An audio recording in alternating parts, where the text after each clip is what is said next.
I'm Ryan Dimney, and this is Melissa Egan, and this is the Betrayal Body. It's a podcast where we're going to talk about anything from trauma to spirituality to just regular everyday bullshit and how society kind of works against us and where we can make it work for us and how it affects our nervous systems and just our general being, our personality, and who we are in this life. So this is Melissa. I'll let her jump in and tell y'all a little about herself. What's up? Let's get our nerves Nothing out. much. This is the first freaking podcast that we're doing together. And we've been wanting to do a podcast individually, which is really, really cool because Ryan reached out to me and wanted to do one. He found me on social media, and it was like instant connection. And we're like, yo, we got to do this together. It's like meant to be. So we're just confident this is going to take off to whatever it needs to become. But yeah, I'm Melissa Egan. I'm a licensed therapist and military veteran, and I have dedicated myself, my content, the work that I do to help veterans because they need the most help. And they're a product of a system that's completely broken.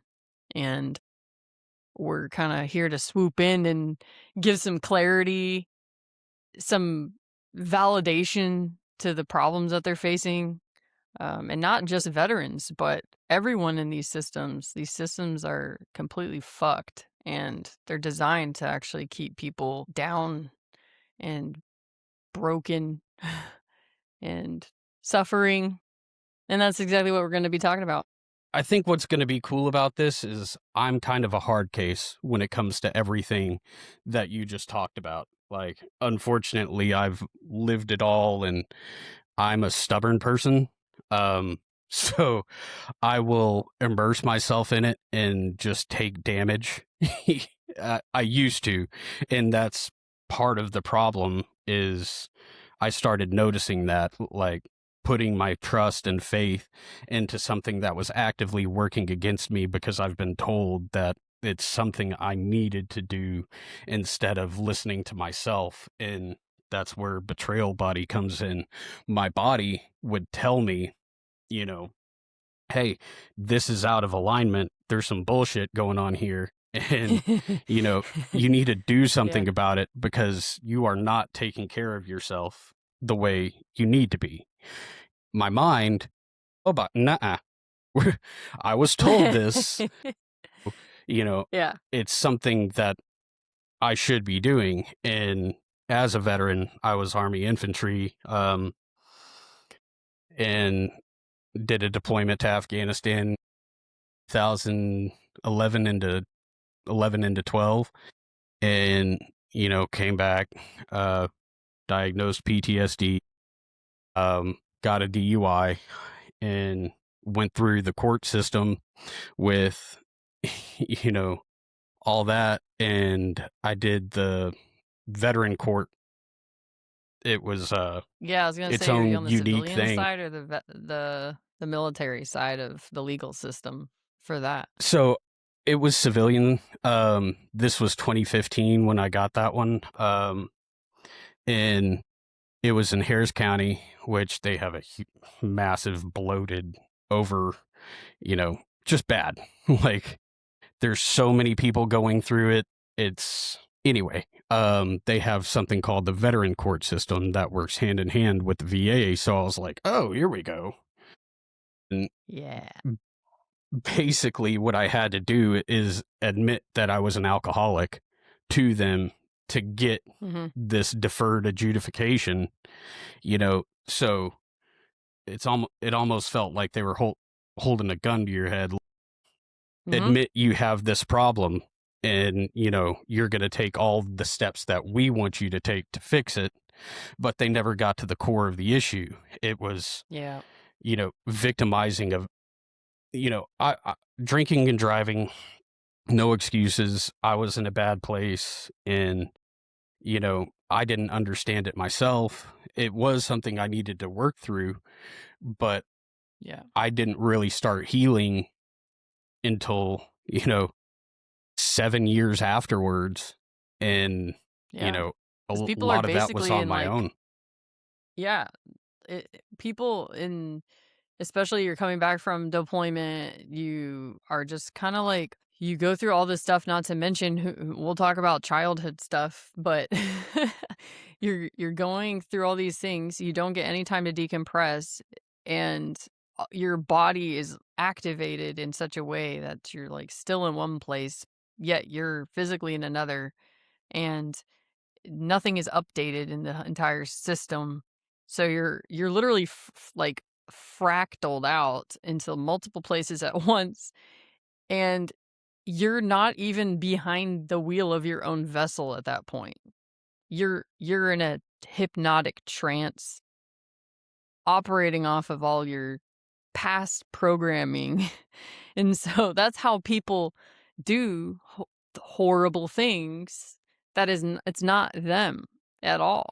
They're almost like hijacked in a way. And that's not to take accountability away from the individual, but people have to recognize that they're not necessarily their behaviors when they're operating from a place that they're, like, unaware of what's happening, how it's happening, why it's happening, and these systems take advantage of that shit.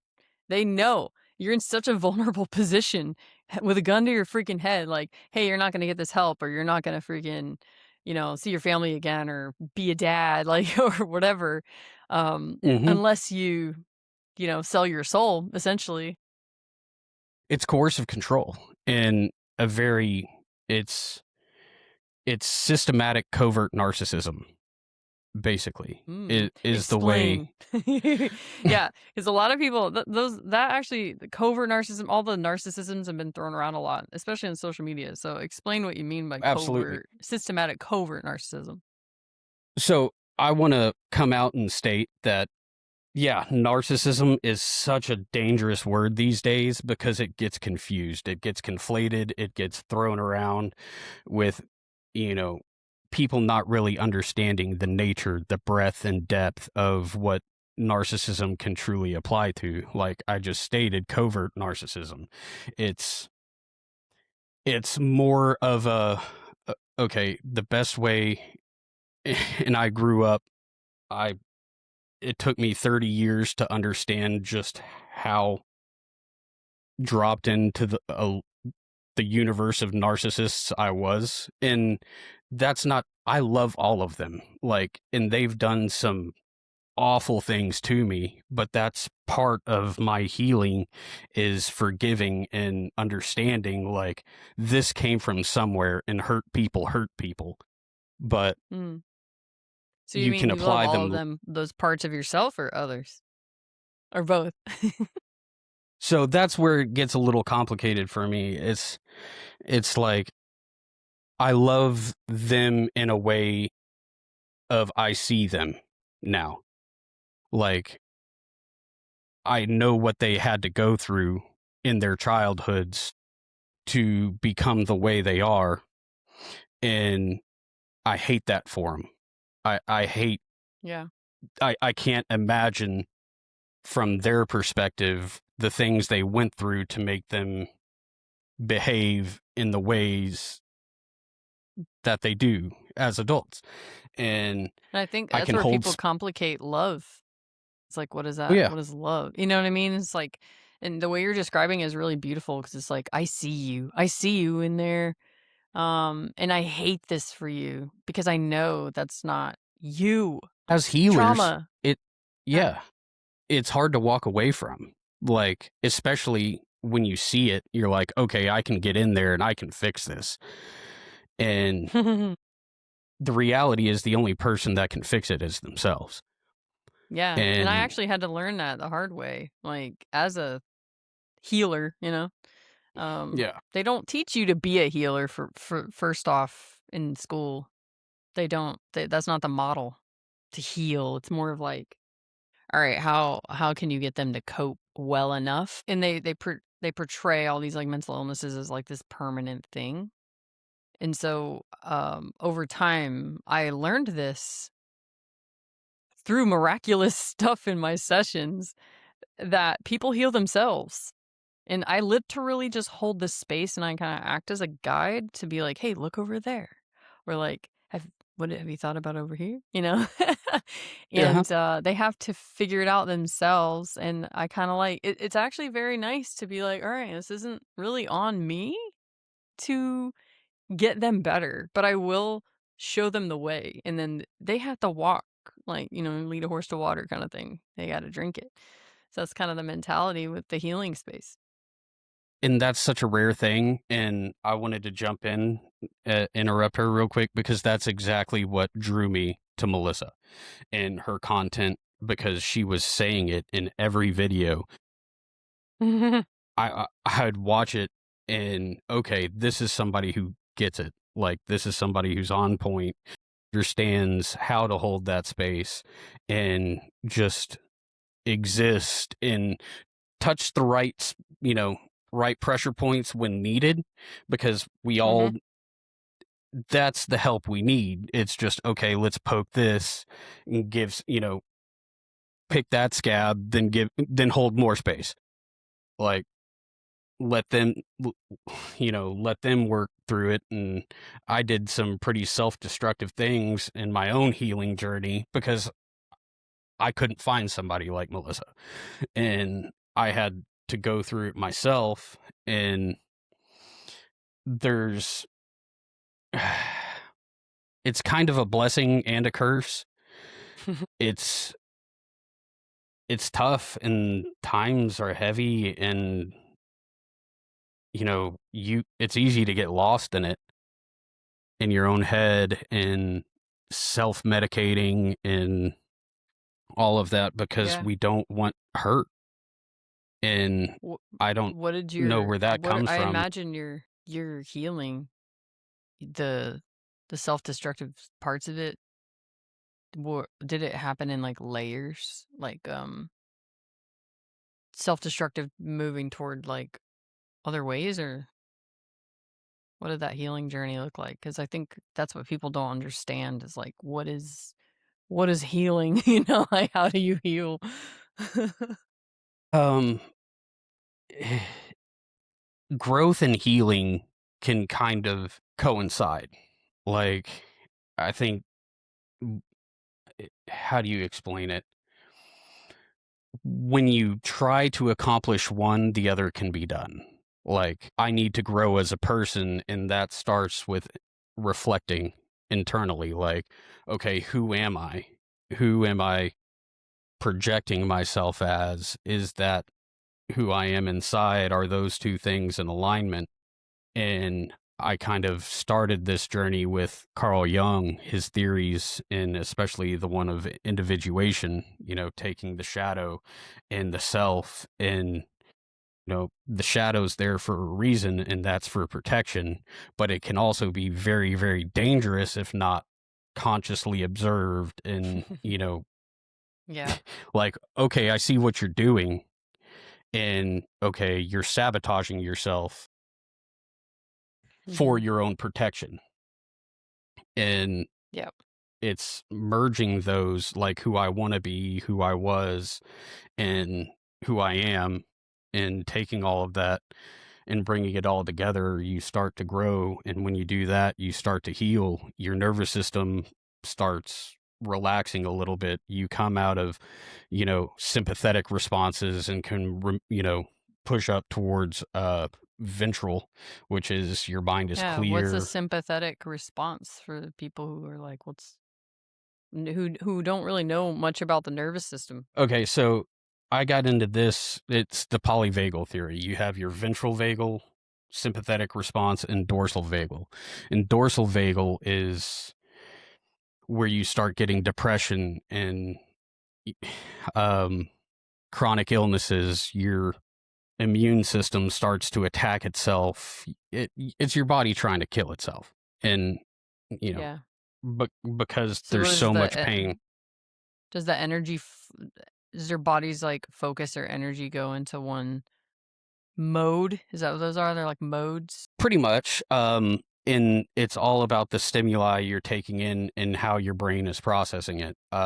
So if you're in an abusive relationship, it's your body telling you that you're under attack from something.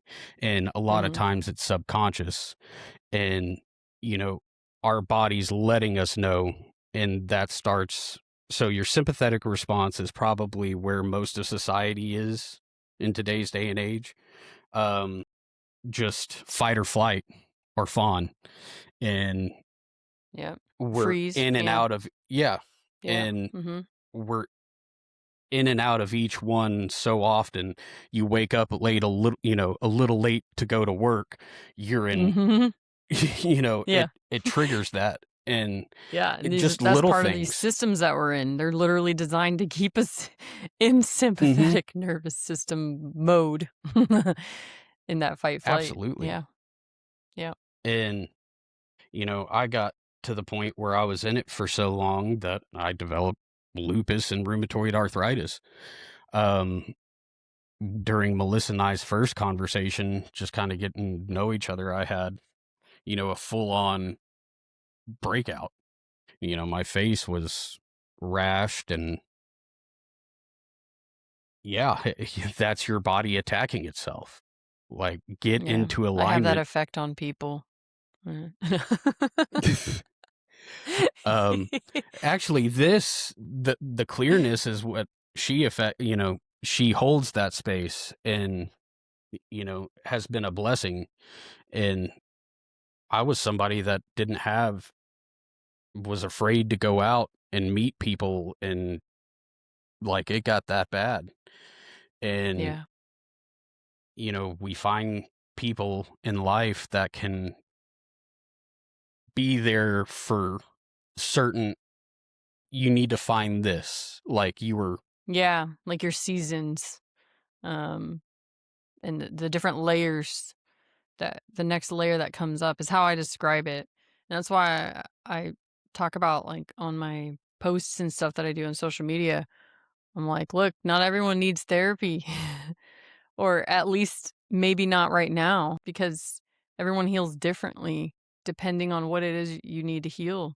So a lot of it's like it's more so the environment that you're going to put yourself in for healing to occur. So sometimes it's with another person and as a therapist. And honestly, it's a placebo effect.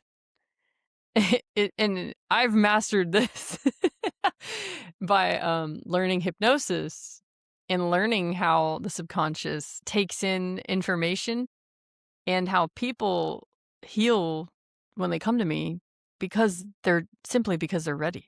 That's it.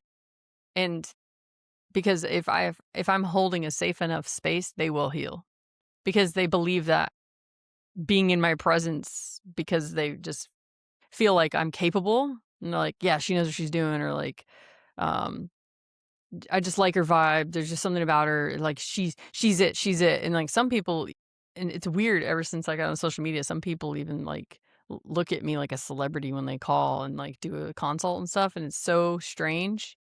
And I'm like, instantly, um just giving I constantly am giving them their own power back because it's so crazy to me how quickly people give it away, and they know nothing about me.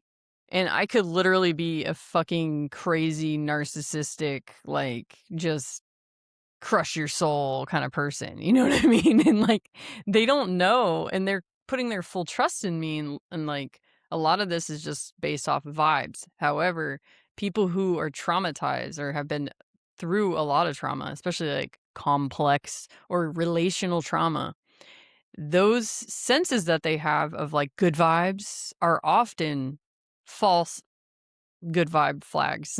They're warped, they're distorted, and they think it's, like, good. So, when people find me, I'm like, "Oh, thank God, okay." Like, 'cause I know that, like, I'm going to make sure they're protected in sometimes it might not look how they expect it to look. Even if that's like, "Look, man, you have everything that you need, and you're not taking any action on it, so ball's in your court at this point. Like, it's time. I can't do it for you." And sometimes people they want me to do it for them and it's just not going to happen. It's not going to happen. No one's going to save you. You gotta save yourself. And that's such a damn hard thing to do.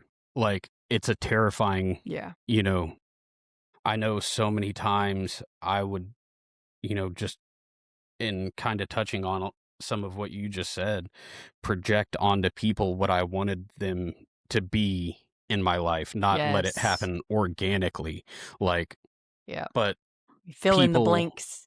Mhm. yeah, exactly. And just expecting it to happen. And I'm a very trusting person by default.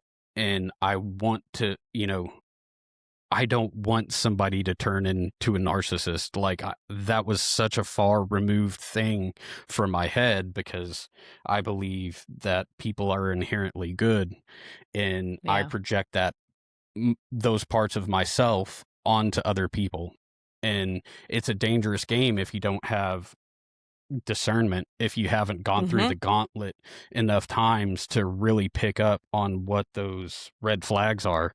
And Mhm. it That's gets what your dangerous shadow with, parts are for, yeah.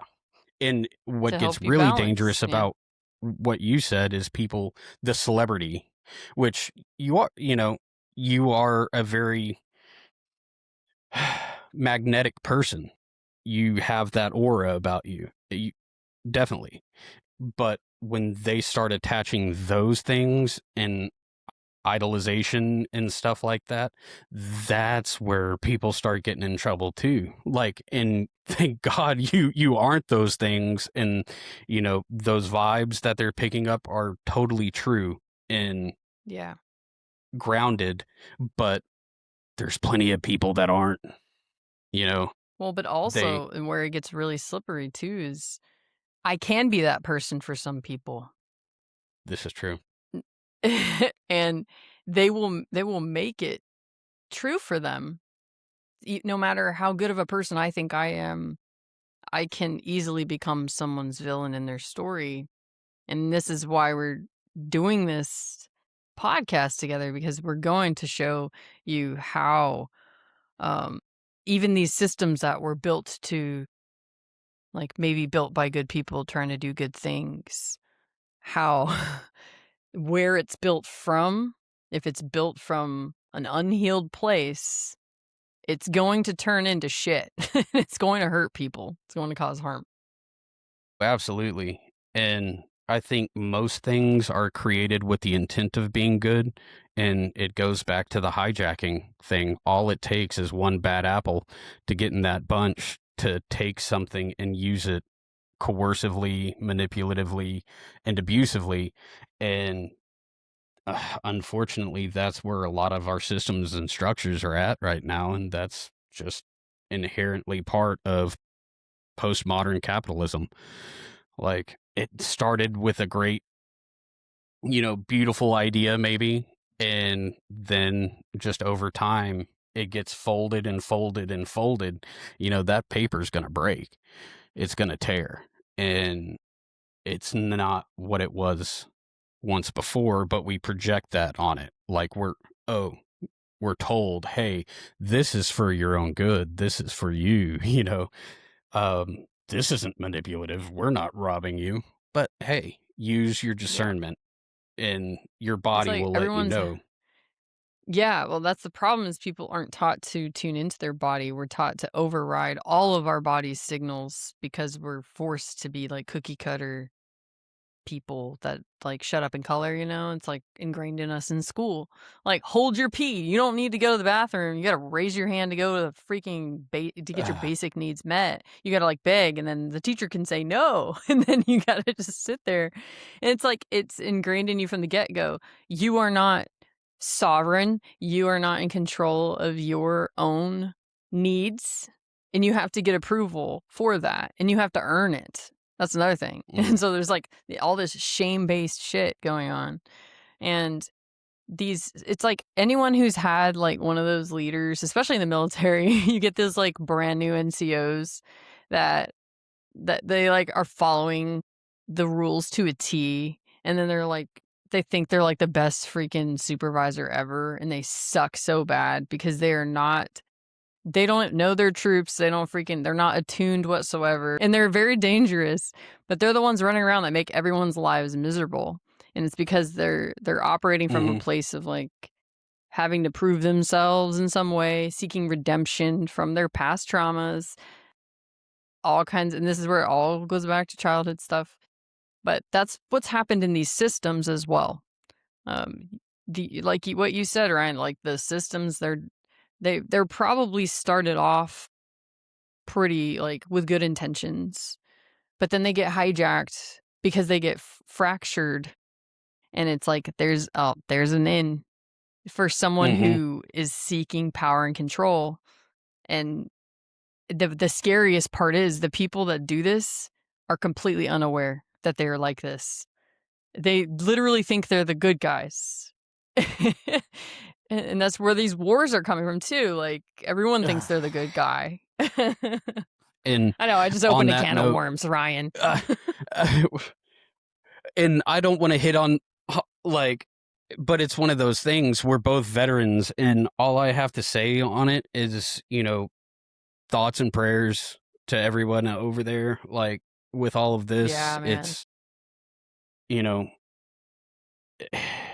politics is gonna politic, and you know, it's so entrenched in everything in our identity as a country, unfortunately. But that's the thing. Like everything that we've talked about up until this point, if everybody were to start doing that, start working through those processes and loosing everything that's been projected onto them and start using their own critical thinking and discernment and free will, you know, Yeah. maybe Wait, we can you're start. talking about leaders of countries actually doing shadow work? No fucking Hey, way. no, We would never I, have I, war again. I'm not getting that crazy with it. I'm talking about us voters. We'll start there. Like, because Yeah, but that's how you start to it change. needs to start. That's true. Yeah. And it sucks because the it's almost like if you think about this on like a larger scale, what's happening, therapy's getting normalized. It's like the children are getting healed and healing the generational cycles. They're Hmm. breaking chains for what their parents didn't do. That's what's happening now. It's like the kids are having to fucking do it what their parents didn't do. And that's kind of what's happening in a country as well. Like each country, their citizens are rising up and healing, and they're like, wait a second, this isn't right. Like we don't want to do this, or we don't like this, or whatever it is.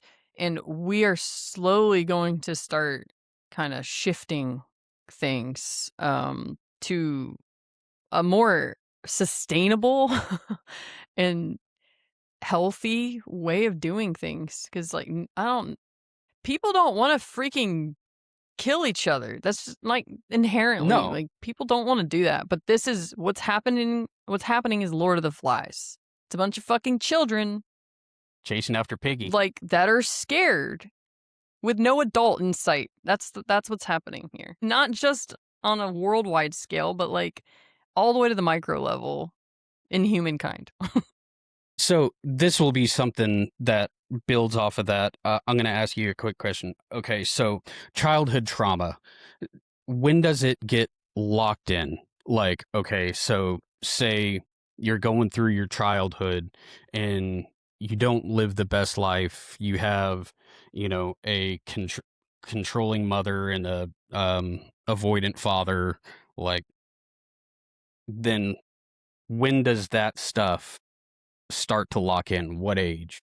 Yeah. Well, trauma itself, and I don't want to like limit trauma to just like the official definition of trauma, like life or death situations, witnessing someone getting abused, all that stuff, but more so like it's a jolt to the system, the nervous system. It's like shock, confusion, overwhelm. It's like you kind of almost like glitch out in a way and you freeze, fight, fawn, whatever, all these responses. That will lock in no matter what age you are, even in utero. All right. When you're born, all the way until about age 9, you're just collecting information in the world around you and you're trying to make sense of who am I and where the fuck am I at? Like, what is this place? Is it safe? What are the rules? Basically, you're figuring out like who am I in relation to this external reality? And that who am I will lock in around age 9. And that's why when kids are like 9, 10, they start getting really annoying because they think they know everything. It And makes they sense. they are like kind of they don't ask as many curious questions either. They're no longer like asking those really cute questions. They're like, damn, that's actually really very, very smart question you're asking. Like, why is that? Like my son asked once, like, how is horsepower like how many horses it would take to pull something? And I was like, I don't know, let's Google it. Which is a beautiful thing. That is a beautiful Yeah, question. I remember asking, exactly. that same thought from a child, like, hmm, Yes, and kids with curiosity is actually very dangerous to the system. So they try to kill curiosity really early on. But before I go down that rabbit hole, let me finish my thought we will. about like who you are locks in. Okay, so this is where it becomes problematic for people, many people, and this is where attachment styles come into play Okay. because how you relate to the world around you will kind of predict your attachment style or which one you kind of lean toward more often. And so you can have an anxious attachment style, meaning the way you're relating to the world around you is very anxious, of like, there's something wrong with me. There's something about me that's inherently bad. I'm unlovable, that kind of thing. Mm, And then you have avoidant attachment, which is like, this world's fucking crazy, dude. And I gotta pull away from it and I gotta protect myself from this world. And I need to make sure that basically you learn to deal with everything on your own really early and you don't try to like seek outward connection as often. Connection actually is very unsafe and overwhelming. And so yeah. yeah. Yep. And these people will be the givers and the ones that like do a lot of access service for other people because they know what it feels like.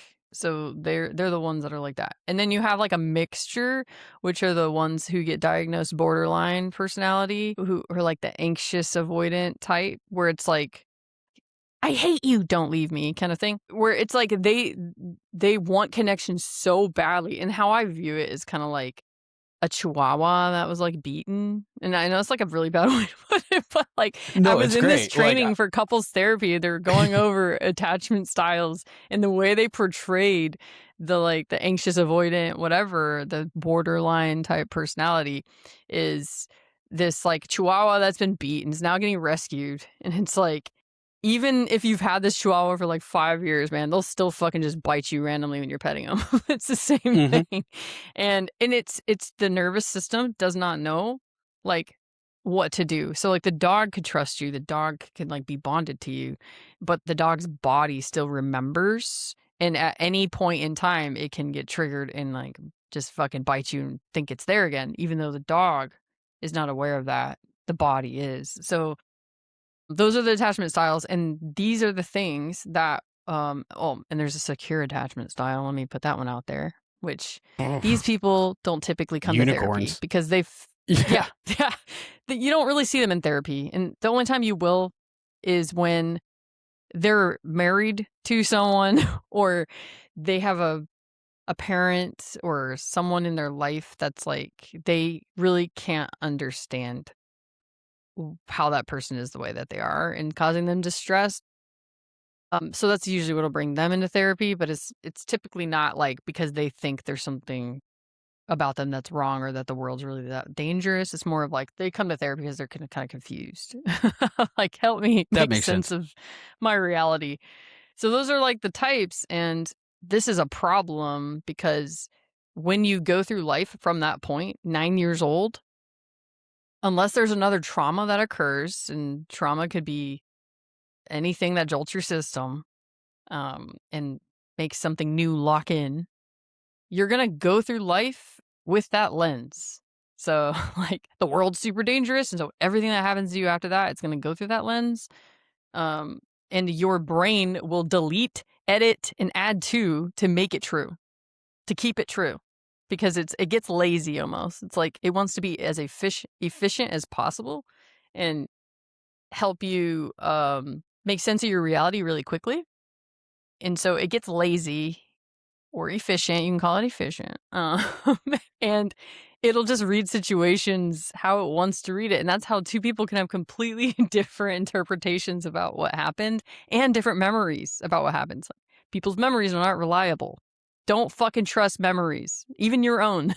They change and shift based on your beliefs. So yeah, I'll let It's you add crazy. to that if you want. Man, it's such a foundational thing in my perspective and in my experience. So I'll go back to narcissism real quick.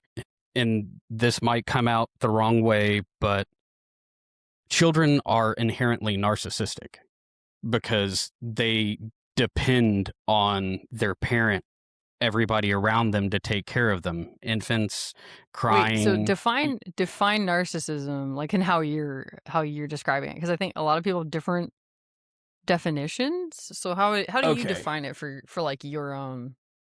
So it's, for me, narcissism is the inverse of empathy. It's somebody who takes,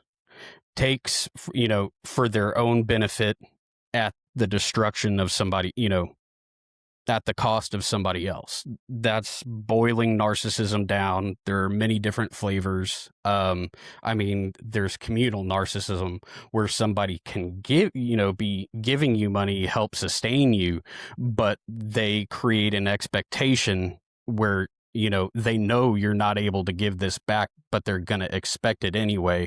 And they're going to hold it against you if you can't give it back, even though when they went in there knowing, and, oh, I gave you this, so I should get this in return. Like, oh, that's a little rough. Like, I get it. And, I have every intention to give back Isn't in that any the way I military? can. Hey, Isn't that what we do in the military? exactly. I mean, it's how many people go in like, oh, I want school. I want the GI Bill. And that is a shackle. In a lot of ways, it's great on paper. Free, quote unquote, healthcare. We're giving you fucking housing, healthcare, food, all this stuff. Do whatever we say whenever we say it. Do it now. Yeah. And, Yep. if you And don't, have you're any going to be in freedom. debt. Like, No. Yep. Total control. For sure. Isn't that interesting how people volunteer to place themselves in that environment unknowingly through the guise of like good people join and do good things to help people. That's why people most, I imagine, join. They want to like save the world. So, you were in the Air Force. What made you join the military? I was always very introspective, but I basically just wanted to be like my mom. I wanted to copy my mom and have her approve of me. But what I said to everyone outwardly, because I'm on the anxious attachment side of things, so that's actually the more narcissistic side, by the way. We're the takers, and the avoidance are the givers, but not always, but yeah, there's roles. It's complex. So we basically pick up scripts, and that's my script. I'm the taker. Okay. It's balanced out over time, but I joined because my mom was in the Army. She did 20 years, and I had a rough relationship with my mom, and I just wanted to do anything to get her to freaking approve of me in some way. So I was like, Mom, I want to join the Army. She's like, no. You'd be better in the Air Force. And I was like, okay. Well, she still got wanted you. to do intel. Yeah. Well, I have a bunch of other siblings, and they all joined every branch like separately. And she was like, no, you need to be Navy, you do Coast Guard, you do whatever. So, yeah, I joined for that. But what I said outwardly was like, what did I say to other people? People actually didn't really ask besides like, I think I just said like, my family's in the military, and that's just like what we do. And my dad was also in, and like both sides of my grandparents, all that. And people, it's crazy the way people look at you. They're like, oh my God, they're either like terrified for you or, or they're like, why would you do that? Like so confused.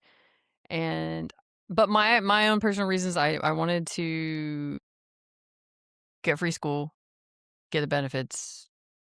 Like that's why I joined. I wasn't super patriotic necessarily, besides like what my mom told me to be patriotic about. But I didn't really have my own beliefs and stuff, like convictions and stuff. I was just literally a chameleon. I just morphed into whatever I needed to be with no real Mhm. identity. But that's the anxious attachment style, back to that. Yeah, it is. It's like, who the fuck am I? No idea. I've just always had to pretend to fit in. Yep, and I'm the Yeah. same exact way, so, like, Yeah. Wait, I thought you were and avoidant. Wait a second. no, I'm anxious. Like, Oh, okay. yeah. Did I say I was avoidant? Well, you're pointing at yourself when I was talking about the avoidance of like this world's dangerous, blah, blah, blah. But you can switch. Like, Mhm. you can be both. There's no like rules here. Well, and you kinda touched on it, with the borderline personality disorder. There's a lot Mm-hmm. of and I will admit that I displayed borderline traits, but there is a lot of interplay between that and complex PTSD. For sure. Dude, all And borderline is totally sorry. Sorry, I need to yeah, get you're this out good. here when we're talking about borderline because Yeah, I for didn't sure. do this caveat. So I don't diagnose my clients for this reason because Yeah, it's a oh slippery my slope. God. It's a dangerous game. Because people get attached to like, what does that mean? Like, oh no, I'm that. I'm that. What does that mean? Can I heal and they just go down these rabbit holes. But basically what borderline is and complex PTSD, it's relational trauma and no Hmm. fucking identity. You don't know who the hell you are. You don't know what's safe, what's not. You can't trust yourself. Everything has told you you're freaking wrong or bad or an idiot, failure, whatever it is. You got it all.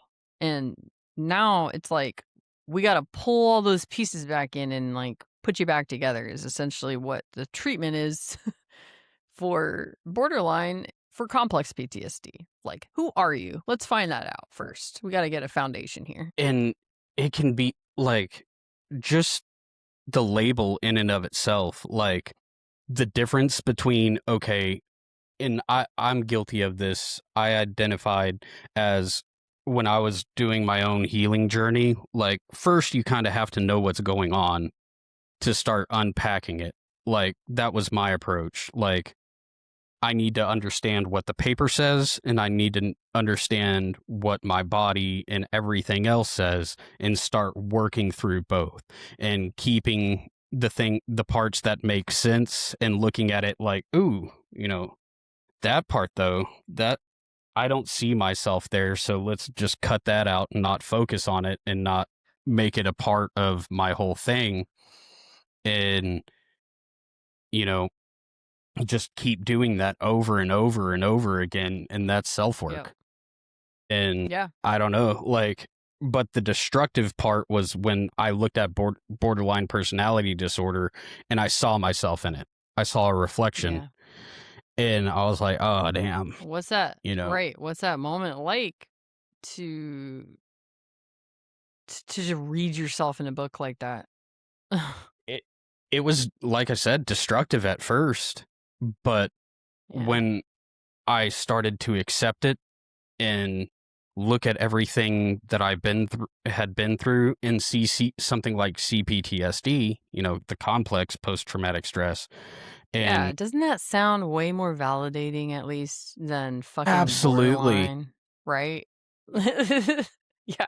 and it just that difference was part of the gateway that allowed me some Yep. freedom to, okay, identify everything that I'd been through in my life, like a Yeah. very abusive marriage.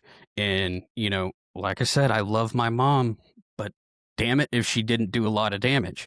But Yeah. that makes sense knowing where she came from, her childhood, and I'm not going to hold that against her because that Yeah. does damage to me. Like, that was my Yeah. resentment, frustration against her was doing more harm to me than it Yep. was helping anything. And it keeps you in the victim mentality, and when you're in the victim mentality, you're giving your power away, and so it's gonna be draining. Literally, your energy goes to someone else. They're siphoning it away without even trying. You're giving it. It's like a cord that's attached to each person that you know, and you get to decide. Like people putting me on a pedestal to be like a freaking celebrity to them, and like, you're gonna heal me. You're gonna da, da, da, da." They're giving me energy, and I'm like, no, no, no, no, no, no. I don't Yeah. want your. I got plenty, man. I got infinite supply here. I don't need it. Like, you need it for you. Yeah. So like for me, um I was doing the same thing all throughout, like up until my divorce when I was like 26. I was blaming my mom a lot, like when I started going on like a healing journey or whatever, and I'm like, if my mom weren't da da da da da.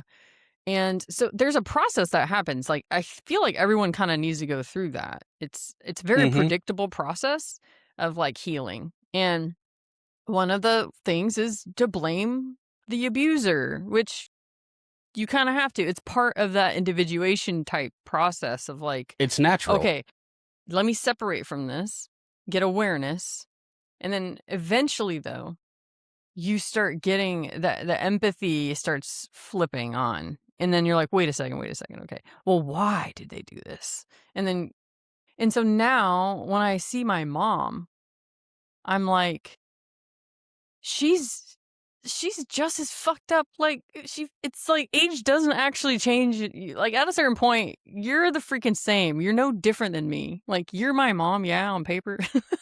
Yeah. But like, you're still a child in a lot of ways. You're stuck from trauma. And so I can't have the expectation that she's going to be this person for me that I needed her to be, cuz I can now be that for myself. And once you can be that for yourself, the chain fucking just cuts, man. And then that energy exchange, it just gets it's like it was a black energy exchange before, and now it turns like translucent, shimmery, beautiful. Like, Mhm. and You that's start kind of the shedding goal. those layers and, Yeah. and just becoming more and more your true self. And I don't know if that's kind of the canon moment, in a lot of people's spiritual journeys, and Mm, I say spiritual journey, which for context, I think a main part of a spiritual journey is the journey to oneself. And, yeah, you know, absolutely. and it gets conflated and used in a lot of ways, but that's okay because everybody's perspective is different. Mhm. But it's coming home to yourself and who you are and learning to love yourself for all the flaws and Yeah. all the bullshit and all the bad decisions that you've made. Like, we're supposed to make mistakes. We're supposed to Yeah. fall so we can learn how to get back up and not Well, be it's really afraid how of you it. see like a toddler. It's so Mhm. easy to forgive a toddler, to just look at them with love, and even when they like hit their sister or whatever, you can yeah, you can get frustrated at it, but at the end of the day, it's like they don't know what they're doing, man. And that's what's happened here. Like, it's a bunch of freaking toddlers running around. They don't know what the hell they're doing. Exactly. And they have no awareness. One that journey back home is the awareness of like, wait, it's like the moment in the movies where like the villain or whatever, like like is about to kill someone, and then they look at their hands and they're like, wait, what am I doing? And and they're like, no, you know me, I'm your sister, I'm your brother, whatever. Mhm. And then they're like, wait, this isn't I'm the me. And that's monster. exactly what Yeah. this is. Yeah, it's exactly what this is. Like, how did this happen? How did I get here? And then they go through this process of shame and guilt. And that's kind of like what this healing journey is, of like, oh shit, I've been this like evil person without realizing it. And I say evil, like, everyone, it's on a spectrum of like what that actually looks like for every person, but that's the journey and that's the healing journey. Everyone's going to be at their own pace. The coming back to yourself thing is how you heal. It's literally like, and that's the fine line between like, am I a narcissist for loving myself? Or and that's what's fucking been ingrained in the system. Like, don't you love yourself? Don't you put yourself first? But like, there's a fine line, man. And so this is what I tell my clients. I'm like, okay, it's not necessarily the behavior itself. It's where is the behavior coming from inside of you? Are you doing this to be validated, loved, whatever? Or are you doing this because you genuinely like have empathy and like want to give and you don't expect shit in return? You know what I mean? And so this is where people got to get honest with themselves. But it's this kind of a scary thing to look at yourself, you know? People don't do that. They don't Absolutely. fucking know how. No, and a big part of what I had trouble understanding is I wanted to give. I wanted to give. They say give the shirt off of your back. I wanted to identify as that person, and I always did naturally. Like, but the fact of the matter is, you can't continue to give if your own tank is empty. Like, that's where self-destruction, or, so your body And knows that. resentment will build from that place. Yeah. And that's what starts sticking to you at a cellular level. And when you're trying to give into a never-ending pit that's just taking all that energy from you, like, energy is a very real important part of our day-to-day lives that we know kind of inherently is important, and we need to Yeah, we conserve talk and we about it, but we expend. don't actually know what the fuck it is, and we don't even know, man. We don't really understand that when we talk about energy. No.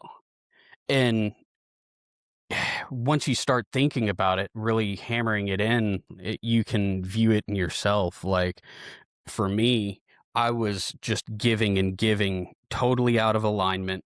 And, that's what's my physical symptoms started to come into play, like high Yeah. blood Well, what do you pressure, mean by you out of know. alignment? So when you're out of alignment, it's very easy to have your energy taken from you. Like, so always felt that I needed a 6-figure job. So pushing myself to get that and going into construction and, you know, having to be manipulative and to lie at some points, even if I didn't want to, because of the company's bottom line. And the bottom line was better if I told a little lie, and that's not who I am. And Yeah. pretty soon that starts compounding and becoming more and more normalized internally.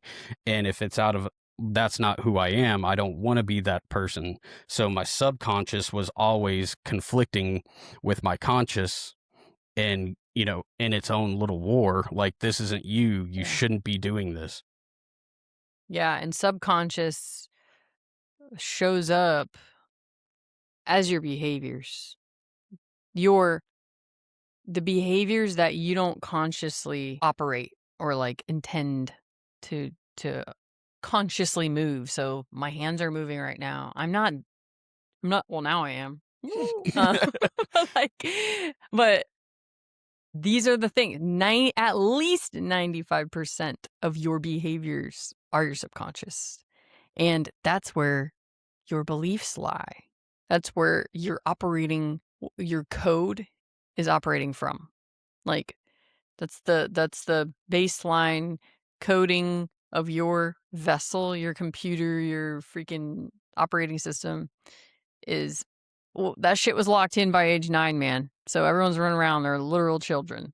And we're supposed to go and update it as we go along, but we never click update on the computer because we're so scared to go back and look at our shadows and like and what we believe in, and they don't give us time. We're overly stressed. They keep us looking at the future. And if we do go back to the past, it's like all shame and guilt based. So no one's updated. Everyone's literal children And this is what I do in my work, and this is what I found through trauma work with people is like, holy shit, we're actually opening a time capsule right now. And we are Mhm. literally helping this little version of them that thinks they're a fucking child update. And usually these parts of them that we go to are freaking like they're children, and they are shocked to find out that they're grown up now. And it's Mhm. freaking wild. Like, quantum physics is involved in this. Like, there's so much that in the mental health space that it is years and years behind in how people actually are supposed to be healing. And there's a reason why hypnosis is not like the the thing that everyone uses, especially at the VA. That's the way you heal, bro. Subconscious reprogramming. And, that's another unfortunate thing, and, like, I got on a trial for microdosing MDMA. That I got on a clinical trial list for the VA, but that's probably never gonna happen. And, the way I did it was research, like, okay, everything I'm going through, I'm having these physical symptoms starting to manifest, like, I mean, I tell you some days my hands were just so swollen and inflamed, my hands, my feet, my knees. I could barely walk, I could barely get my pants buttoned, and this was as recently as last October, and something's gotta give here. Like, I'm 35 years old, I'm fast forwarding to an early grave here, and so I quit my job. I went and got a job in integrative health. So, now I'm working with people, getting them into red light saunas and cold plunge for contrast therapies and halo salt, you know, therapies and vibration plate therapy, like all of this stuff that, just a couple years ago I thought was kind of wacky or, Mhm. Same. I don't know what but now, like, Yeah. the research I've done, all of this trauma in your mind affects you at a genetic level. Like, I mean, it's directly tied to epigenetics, and you start hypomethylating, hypermethylating, and it's just your genes expressing in certain ways due to specific traumas. And like everything that Melissa's been talking about, you can tie to certain epigenetic expressions, like, and really start dialing in on things. But this isn't a known thing. Like, it's not out Yeah. there. You have to go Yep. behind paywalls and, you Dude, know even the professionals don't know this.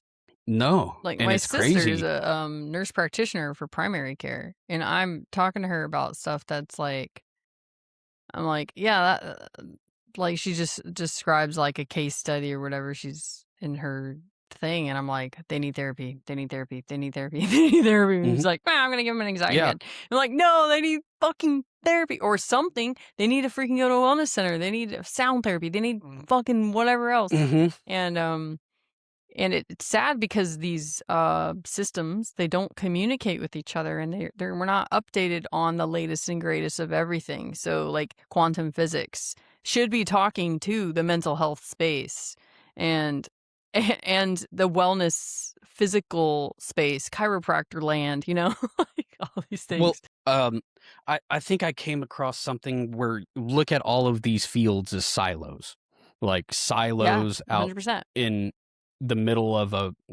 big property. Like, there's this wealth of information inside of each of these silos, and yeah, there's nothing connecting them. It's Dude, and and that everyone's, comes like, from hoarding ego. too.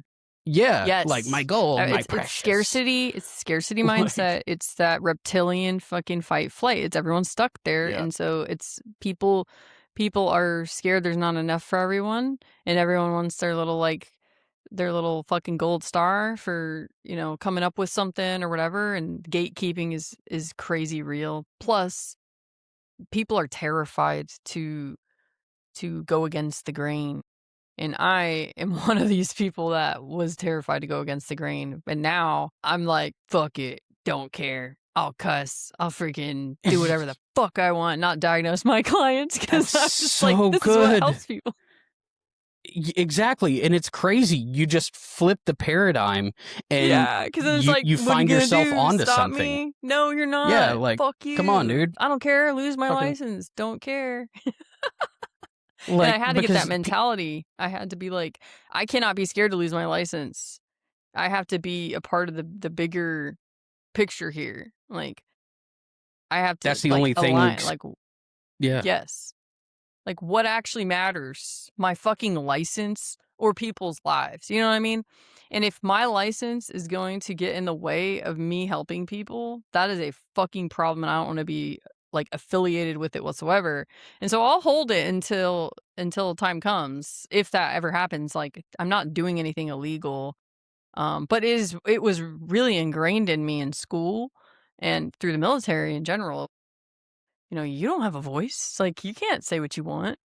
You can't do anything. You don't have freedom. I had to work through all those systems and be like, wait a second, what's the worst that's going to happen? Okay. how liberating was Uh, it? Like, just the oh my God. feeling, mind, body. Yeah.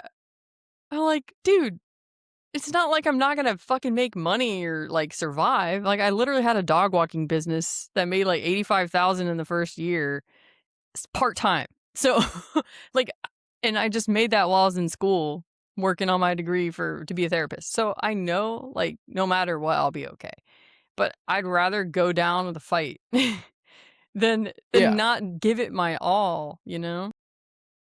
and it's that perspective, that approach that is going to change things eventually. And the more and more people, and I think people are coming to it just naturally, and I'm sure we'll get into it, like the deeper conceptualization of what's going on there, but people are getting slapped in the face with reality right and left these days, it feels like. And, c- finding all of what we're saying out in fast forward mode, and like, oh shit, like this is a lot worse than I thought it was. And Yes, and that's why created this podcast, because that's exactly the stuff we're gonna go into, is like, because we've gone through it almost like ahead of everyone a little bit, not by much. Like, you're just a few months behind. I'm like a year behind that, you know. So, like, we came to this awareness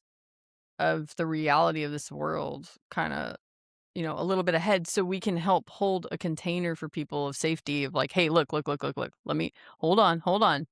Look at me. Look at me in the eye. Mhm. We're okay." Like, Yeah, it's gonna be okay. absolutely. I promise you Yeah. that. And it just, and that's actually what determines if someone develops PTSD or not. That immediate response to the trauma, because that's what this is fucking traumatic, to be like, "Wait, there's fucking people eating children. There's child trafficking underground. There's fucking aliens." Yeah, yeah, there is. So it's okay. We're gonna hold your hand through this process. Yeah. It's gonna be okay. And we'll help you stay grounded through it. And to go along with that, there's a lot of people out there more and more talking about this stuff, but I think we're at the point where, okay, it's time to combine energies. Like, there's a lot of lone wolves out there, and to go through this process, you have to do it from a lone wolf. Like, it, Yeah, a there's lot of absolutely, this you work. have to isolate and get uh learn who the fuck you are first. Because honestly, I would not have paired up with you to do this if I felt as if you were looking up to me or looking down on me. We have to be equal.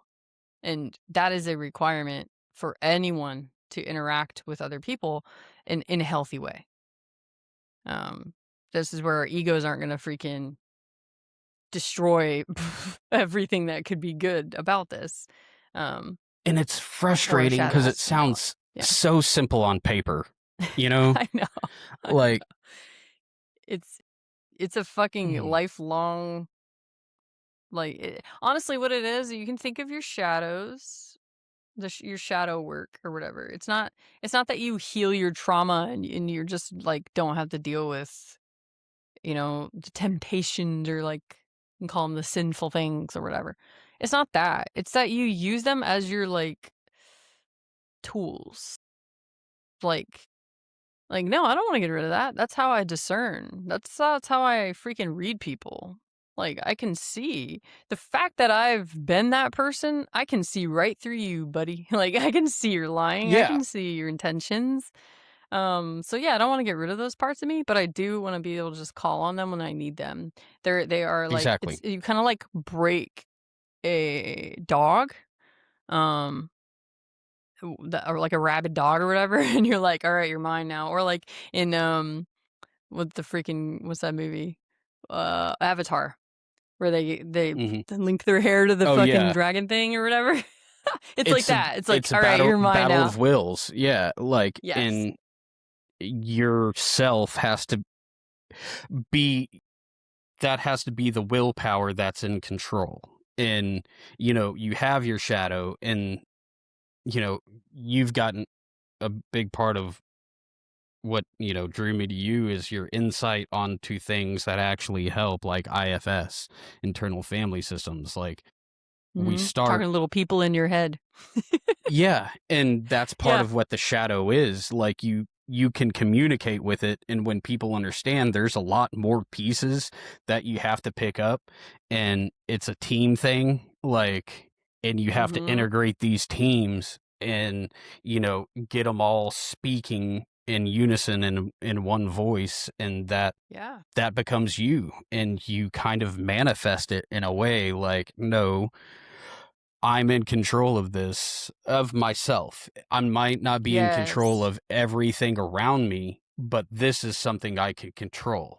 And you turn Absolutely. inward and Ironically, when you do that, your external gets in control, like as mhm. a byproduct of that. And so Yeah, it it's requires a inherent. really strong leader, like that leader you wanted in the military if you're a veteran. Like Mhm. Jeez. they're the ones that are fair.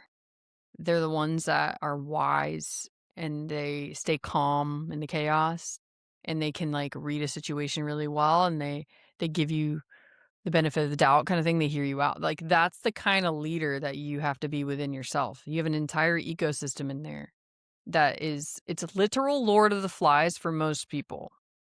You're the parent that has been absent, and your fucking people are running around with their heads cut off, fighting each other, and your external world will reflect that. If your external world's chaotic, it's because your internal is also chaotic. Like it's Absolutely. going to mimic, mirror back to you. So if your external is starting to calm down, you've likely been doing some inner work, whether it be through therapy or just reflection, or you're just growing and becoming more introspective and just aware.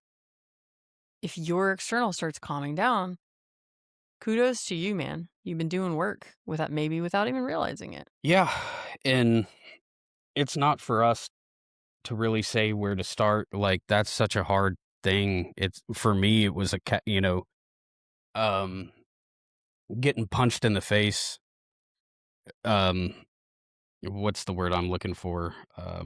Metaphorically too many times, and just being okay with it, and just, oh, I can fix it, or that I deserve this. Um any number of reasons. Like I went kind of trying to figure out how to wade into these waters here. So I diagnosed PTSD from my deployment, and I kind of identified with that a little bit, but not a whole lot. I used it where it benefited me, or, where, and that sounded bad, but I didn't want that to be all of me. I didn't want that because I felt differently, but a system told me that, okay, you're diagnosed this, you're going to behave this way. And part of it was, self-fulfilling prophecy, um, of damage. But it wasn't until I figured out what relational trauma really was from just a marriage that I went into naive, massively naive. And How old were you? I got phew, 27 years old when the relationship started. And, all of these things as a man, you're told, like, you're the fixer, or you fix things, or you have to be the strong one, you can't be weak, you can't be the one that causes the problem in the relationship. But all of these negative things that kept me in an abusive relationship, and not just that, but participating in it in a very destructive way. And even as a quote unquote victim, or the one on the other side of it, I was creating situations to destroy myself and putting myself in them unwillingly, but unwillingly, like just not focusing enough. Like I should have left it way before, but I had all these pressures and things that were never mine personally, but societal, that I needed to follow. And it locked me into something that would crush me. I was arrested 4 times on false allegations. I was accused of sexually assaulting my daughter 3 times. And, I've been in 6 straight years of court battles, and I was getting my ass kicked on a daily basis. And I didn't do any of these things, but I'm not supposed to complain. I'm not supposed to be the one that, you know, it's a weakness to say all this is happening to me. So I internalized everything, and my childhood trauma of needing to be seen and heard and appreciated, like I just kept feeding my energy, like, oh, I'm but I'm good, I want to be good, and everybody thinks that I'm bad, so I'm going to keep doubling down and just Mhm. giving everything. And it didn't change anything, because I wasn't doing anything to change myself, and I was participating. It took me to totally stop participating in those chains of behavior to start, oh, damn. If I would have done this Yeah, the what whole was your time. wake-up call to actually become aware? Because, you said that's not the like, we can't tell you where to start or whatever, but I can tell you where to start, and it's awareness of, like, "What the fuck am I doing?" kinda thing, or, like, "Whoa," zooming out kinda thing. So what was your wake-up call to recognize that you were stuck in those loops? Listening to a book on covert narcissism. Oh, wow. Um, Ironically, the person I was with at the time, my ex, she asked me to get it, on my Audible after, during the middle of our contentious divorce. And oh, of course, I still got it for her, which is a great Mhm. overview of how I was giving negatively into contributing to my own demise. Like, Yeah. I shouldn't have done that. Like, we're going through a shitty divorce that Yeah. I didn't want in the first place, yet I'm still giving. Yep. And And it this is it what'll was happen, like what you're describing, the self-fulfilling prophecy thing. The very thing that mhm. you're trying to do to avoid the outcome is what will produce the outcome that you're trying to avoid. It's the way Yeah, you're keep you in that protecting meat yourself. grinder. Absolutely. The way you protect yourself from being hurt is what will freaking get you to the place you don't want to go. And that's how you know you're coming from an unhealed place. That's what self-sabotage is. But sorry, keep going. Well, yeah, no, Yeah, what and was your it's part of it. Um, how did that wake up so to where you became aware? I didn't listen to the damn thing for like 6 months.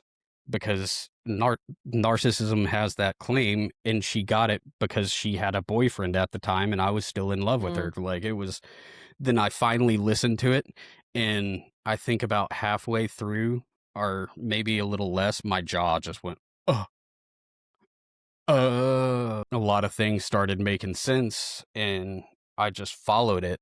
And Yeah. then really what did it is when I saw the effect it has on children. Like, I didn't start attaching to it because my daughter, she's 7.5 now, so she's been going through all of this too. And it was when that started to click, like, oh shit, like, I need to hurry Yeah, up because and heal before you wouldn't myself. have been aware of how it affects your daughter because you were so in the thick of it on the ground level, like everything's just happening to you, and you almost are like self-absorbed in a sense of like because you're putting Yeah. out fires left and right. You're stuck in that survival. So how the hell can you have enough bandwidth to see a child's needs and responses in a very nuanced little Hmm.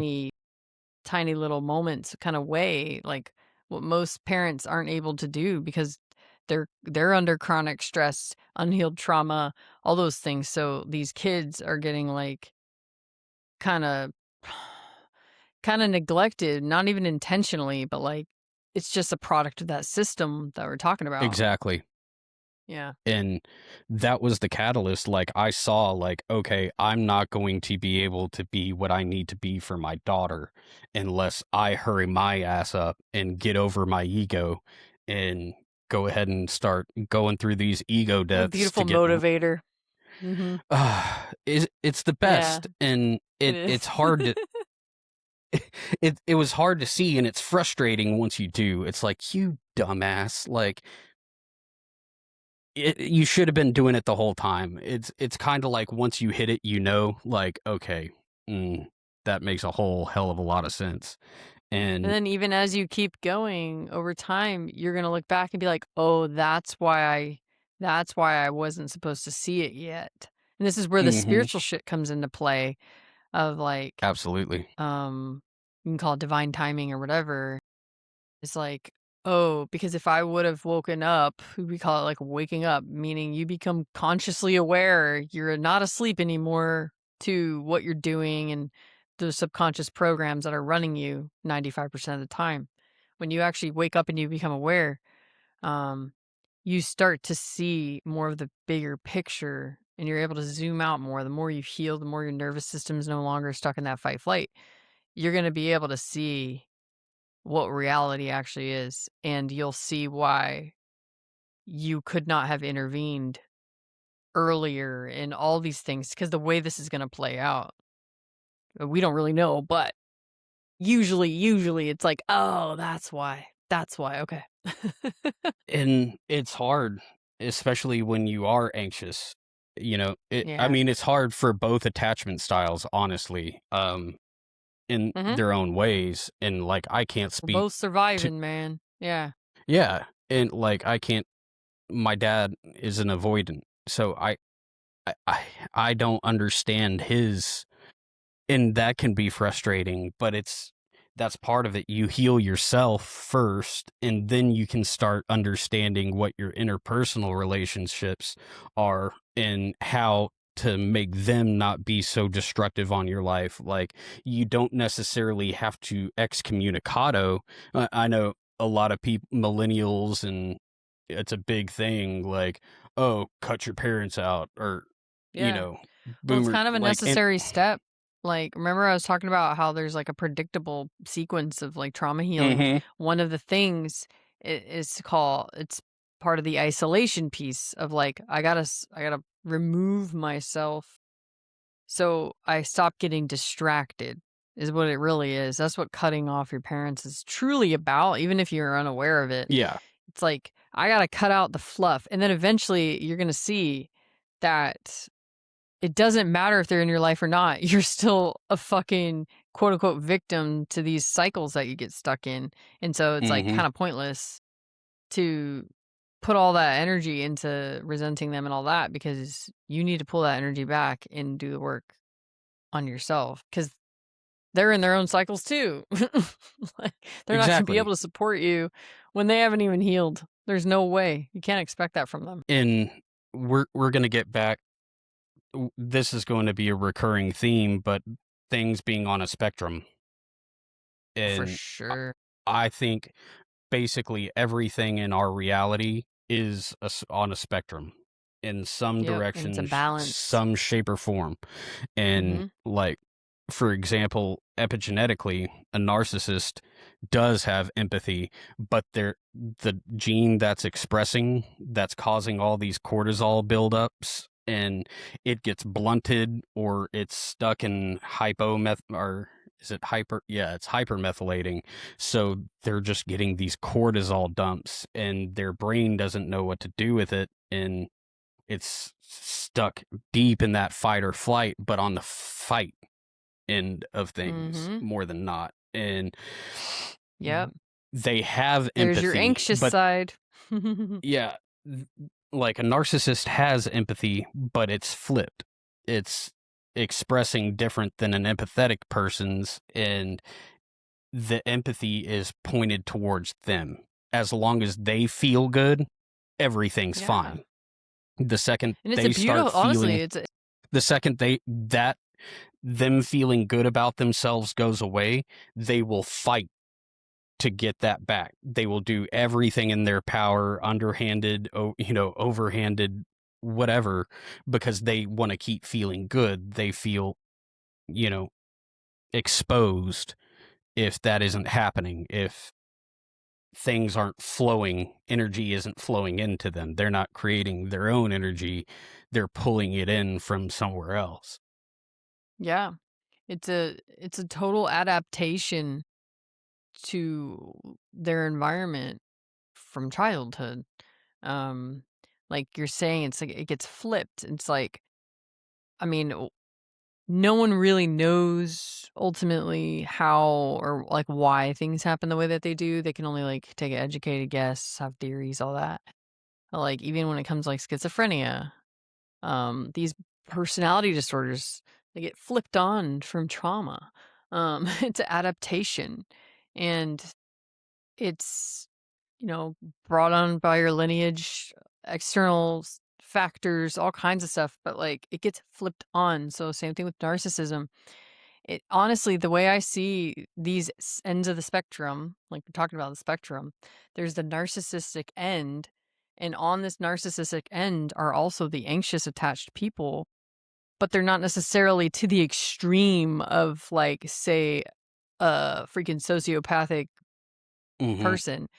But and then on the other end is that, like, overgiver to their own demise, like what you were talking about, like, you're the person who accused you of sexually abusing your daughter, you're, like, bending over backwards for still, that kinda thing. So on this spectrum, it's like, I literally believe that, like, as children, you don't have options. You got, like, "Why are bad things happening? Let me point the finger out or let me point the finger in." That is it. That's all your options. So, based on that, you adapt from that place, and you almost get handed, like, okay, it's like freeze time, a trauma is happening. Right when the trauma ends, you're like, "Why did that bad thing happen?" It's pointing the finger out, pointing the finger in. Okay, let's freeze the moment, and then, like, a little flying cartoon character comes in, they're like, "All right, we're gonna hand you your script now. This is your script for the rest of your life." And, like, this is how you're gonna act when people accuse you of things, this is how da da da da da da da, and none of that is actually the person. It's their script they're running. Like, "All right, you decided you're gonna point the finger out. Everyone else is the problem, you're the victim. Okay, cool. This is not your script." And so when people start waking up to, like, "Wait a second, this isn't me. I'm not this person. Yes, I've done these things, but this isn't who I am." And when they start the healing process, it basically the things that you've been feeding this script with, shame, guilt, like even narcissists, they're fed by shame. Believe it or not, they fucking hate themselves, deeply at Absolutely. their core. But they don't want to. know that. They don't want to, like, They admit can't. that. They don't wanna see themselves. They can't. Because they're their own god, like, and they can't fathom that, like, if they can't even rely on themselves, oh my, that's worse than freaking anything else. So, it's like they're stuck. They're trapped. And, like, there's very few people that can truly have empathy for that. And I think we're 2. We're 2 Y- of them. y- And we kind of touched on why we're doing this, and I think that that whole concept is a huge part, because we're never going to be able to get to the point. We've touched on the self work, we've touched on the interpersonal a little bit.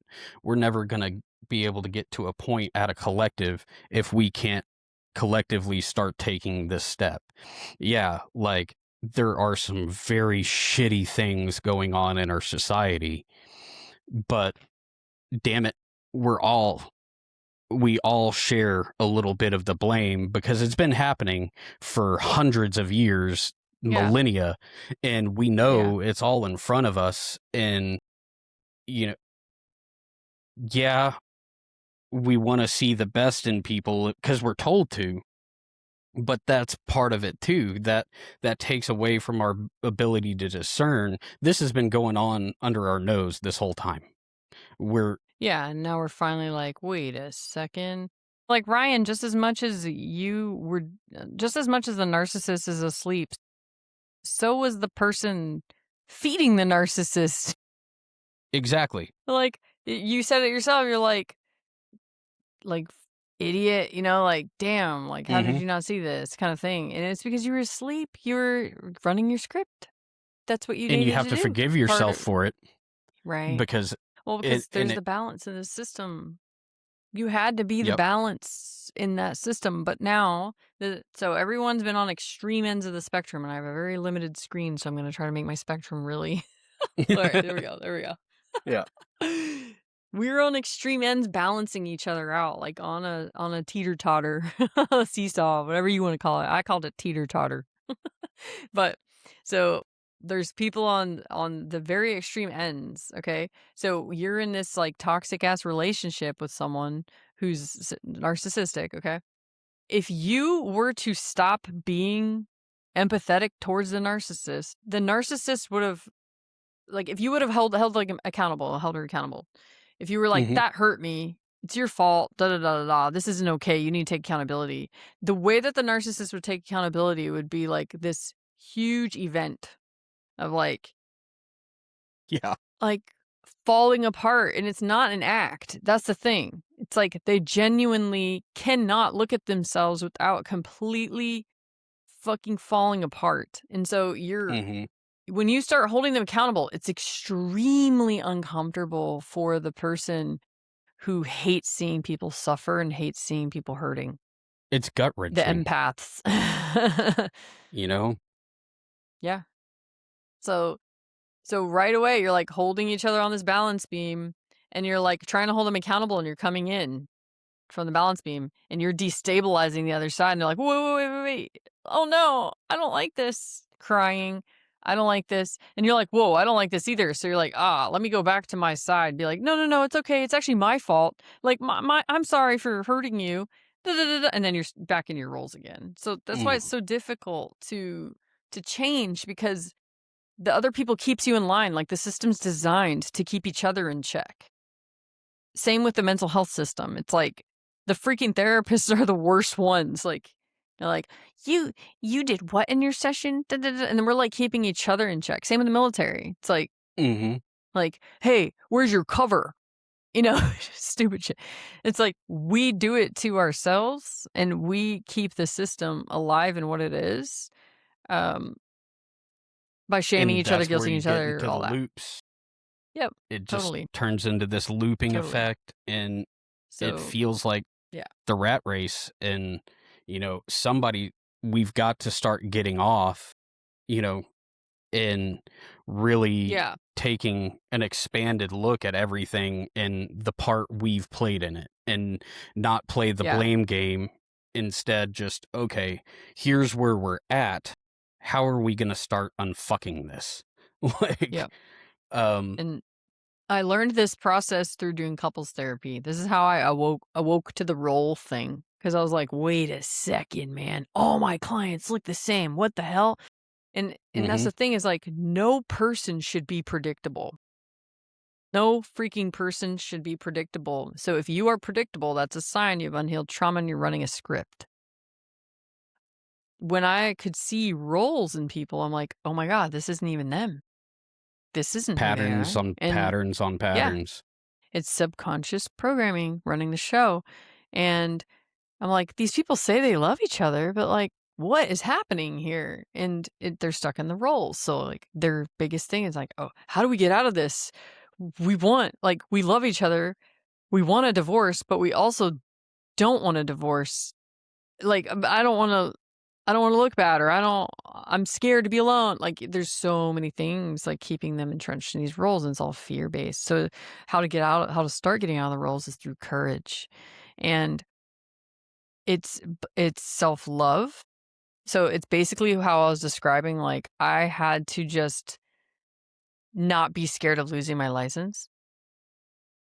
And once I was like, "You know what? I don't fucking care." And I just created a secondary game plan, plan B, whatever. Also, my spiritual side really helped with that, of like just knowing that I'm protected. I'm like, I'll be okay. I'll be okay no matter what. I'll be okay. That I was like, all right, let's do it. Let's go.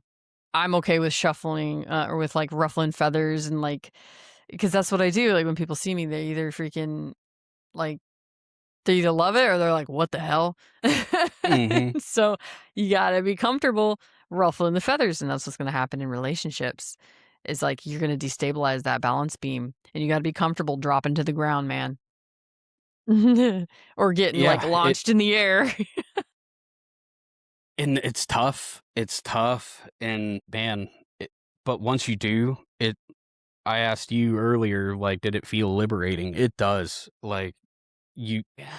you can start to Yeah. breathe again, which, breath work is a huge thing, especially when you're going through all that. Because I had counselors and therapists go in for a session, tell me I wasn't breathing at all Oh, because yeah, I I've seen was that. I've seen that in a lot of clients. I'm like, but that's actually a cool thing that when that happens, there's a reason for that.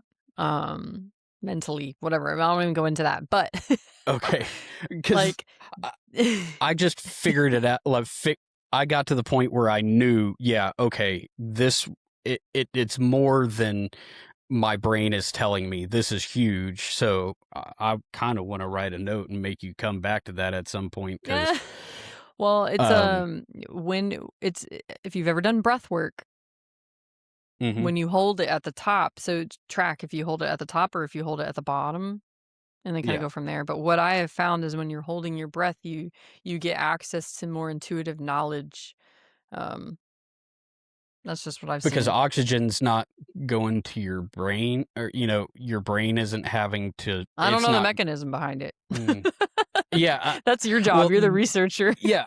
So, and that's kind of what I'm doing right now is trying to, frame how I'm Yeah. picturing it because, okay, your brain operates off of oxygen. If it doesn't have oxygen, it dies. It's blood and oxygen in your body. So we're told. Mm. Um, the main perception is it's like Okay. going Okay. through what the traits of borderline personality. You kind of start Yeah. your discernment and you look at it. Okay, this is what the the greater concept of this is currently. This is where most people are operating from with this Yeah. knowledge. And Yeah. then you start looking at it like, okay, well, that mechanism, maybe it's not quite how they framed it. Let's go and explore that a little more and then unpack it. Well, okay, here's this. This is different than what they said, but it's this Mhm. very niche thing that is kind of expelled. Like you texted me the other night, oh, polyvagal is being attacked right now. IFS is Mhm. being attacked. Mhm. Why are these things being attacked? Well, I want to go explore that now because they're telling me not Yeah, to, you know. they're shaking up the system. But yeah, Yeah, and you're spot on. Like you kind of need an anchor point to work off of. And this is where neurodivergent brains come into play because like I identify as one. Um mhm, it's like w- we are designed to break this system. We're designed to question. It's harder to program us. Even though we do get programmed, but like it's harder. So like we ask a lot more questions. We're like, wait, why? Why? We're like, this doesn't make any sense. We're pointing out hypocrisy. We're pointing out all the flaws in the system. And then we're the ones that are like, wait, why is no one caring about this? No one mhm. cares? Like, there's all these, this is wrong. Like, what? And then no one, and then we're constantly like gaslit in these systems. And people are thinking that there's something wrong with them for noticing this and no one else seems to care or feel like it's a problem. But it's because you are meant to break it. You're here. That's your mission. Or that's part of what your mission probably is like dismantle, disrupt in whatever way you feel called to do. So for me, I'm disrupting it in my own unique way, in my own like kind of category of like the mental health space.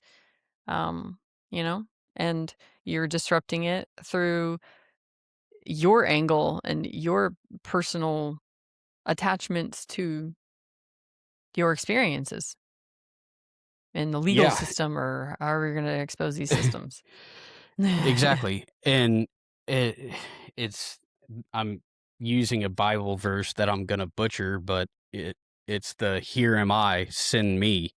Like Mm, we all get to a point where, us neurodivergents, because I'm with you too, and there's I was trauma ADHD as activates a that shit too.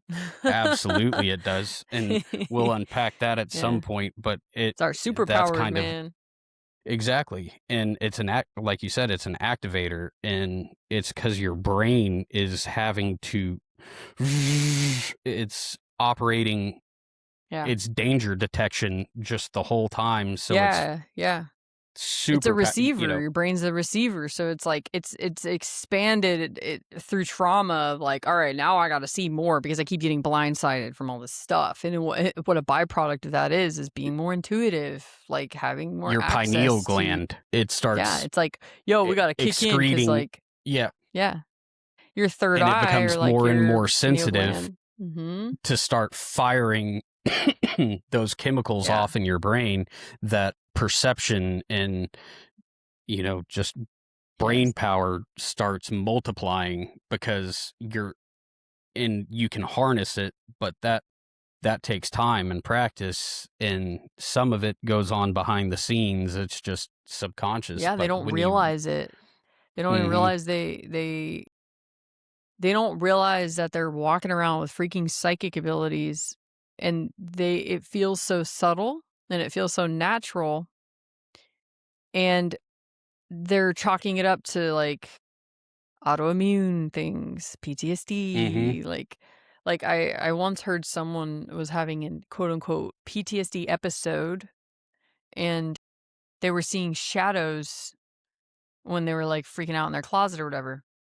And I'm like, "Eh, they're tapped in, bro. They're tapped into mhm, another freaking realm or whatever." And yeah, they're saying, "Oh, I'm hallucinating. I'm schizophrenic or whatever." And they freak out and then they go to like a mental hospital, whatever. And it's like it sucks that it's framed that way because if you were to it's sit your down with body someone and be doing like, exactly what it's supposed to be doing. yeah. It's like, okay, well, we can't detect the threat on this 3D plane, so let's tap into the other ones and see what's there Mhm, too. yeah, And they don't it's your realize this is spidey sense, happening. Yeah. Yeah, it's and pretty crazy. it sucks. Just go back to what you said because I really want to hammer it. It sucks it's framed entirely the opposite. that it's a dysfunction. It's something that isn't supposed to be there. And mind you, Mhm. the mechanisms that get us there might not be the best, but everything needs a catalyst. It's Yeah. Yeah. elsewise we'd be stuck in this, sheep, complete sheep herd mentality. Bah, and just reacting the same ways and all cookie cutter, and there's no beauty in that. There's no rawness. There wouldn't be art, there wouldn't be Yeah. music, there wouldn't be all of this beautiful stuff that Yeah. we tap into due to things like trauma. And that's Yeah. another manifestation of it, other than, we say psychic, and it really is, but people get scared of that word for whatever reason when it's You much call more it grounded. intuitive. You want to say that? Yeah, and that's part of the bullshit too. Like, we have to tiptoe around words because of the way it makes other people feel, and I get it, and I'm sensitive to that, but when you Well, yeah. start calling a duck, like, things start Yeah, it's getting all the better same too. stuff, right? Like it's really just like extrasensory abilities that we were never told about is what it is. And then there's a lot of fear around it, shame around it, all that stuff, especially in the religious spaces as well. Like calling it psychic, you know what I mean? So you Mhm. gotta you gotta frame it in a way that fits for the person, but you don't even have to really label it either. No, People and are that's the tapping into thing. this stuff without even realize they're doing it every day anyway. Yeah. So it's like, all right, whatever you want to call it, that's fine. We'll just call it whatever you need to. But I'm gonna help you not to have it not be weaponized against you because that's what's happening right now. Stigmatized, and Yeah, and it's rough. weaponized in a sense of like it's getting your if you are it's kind of like all right when we're talking about hijack, it's like all right, well if you're not going to use it, I will. So if you're not going to use your extrasensory abilities, your energy, your God-given freaking right to your power is what it is. If you're not gonna use it, someone else will. And that Mhm. goes the same, like, in everything in this world, you know?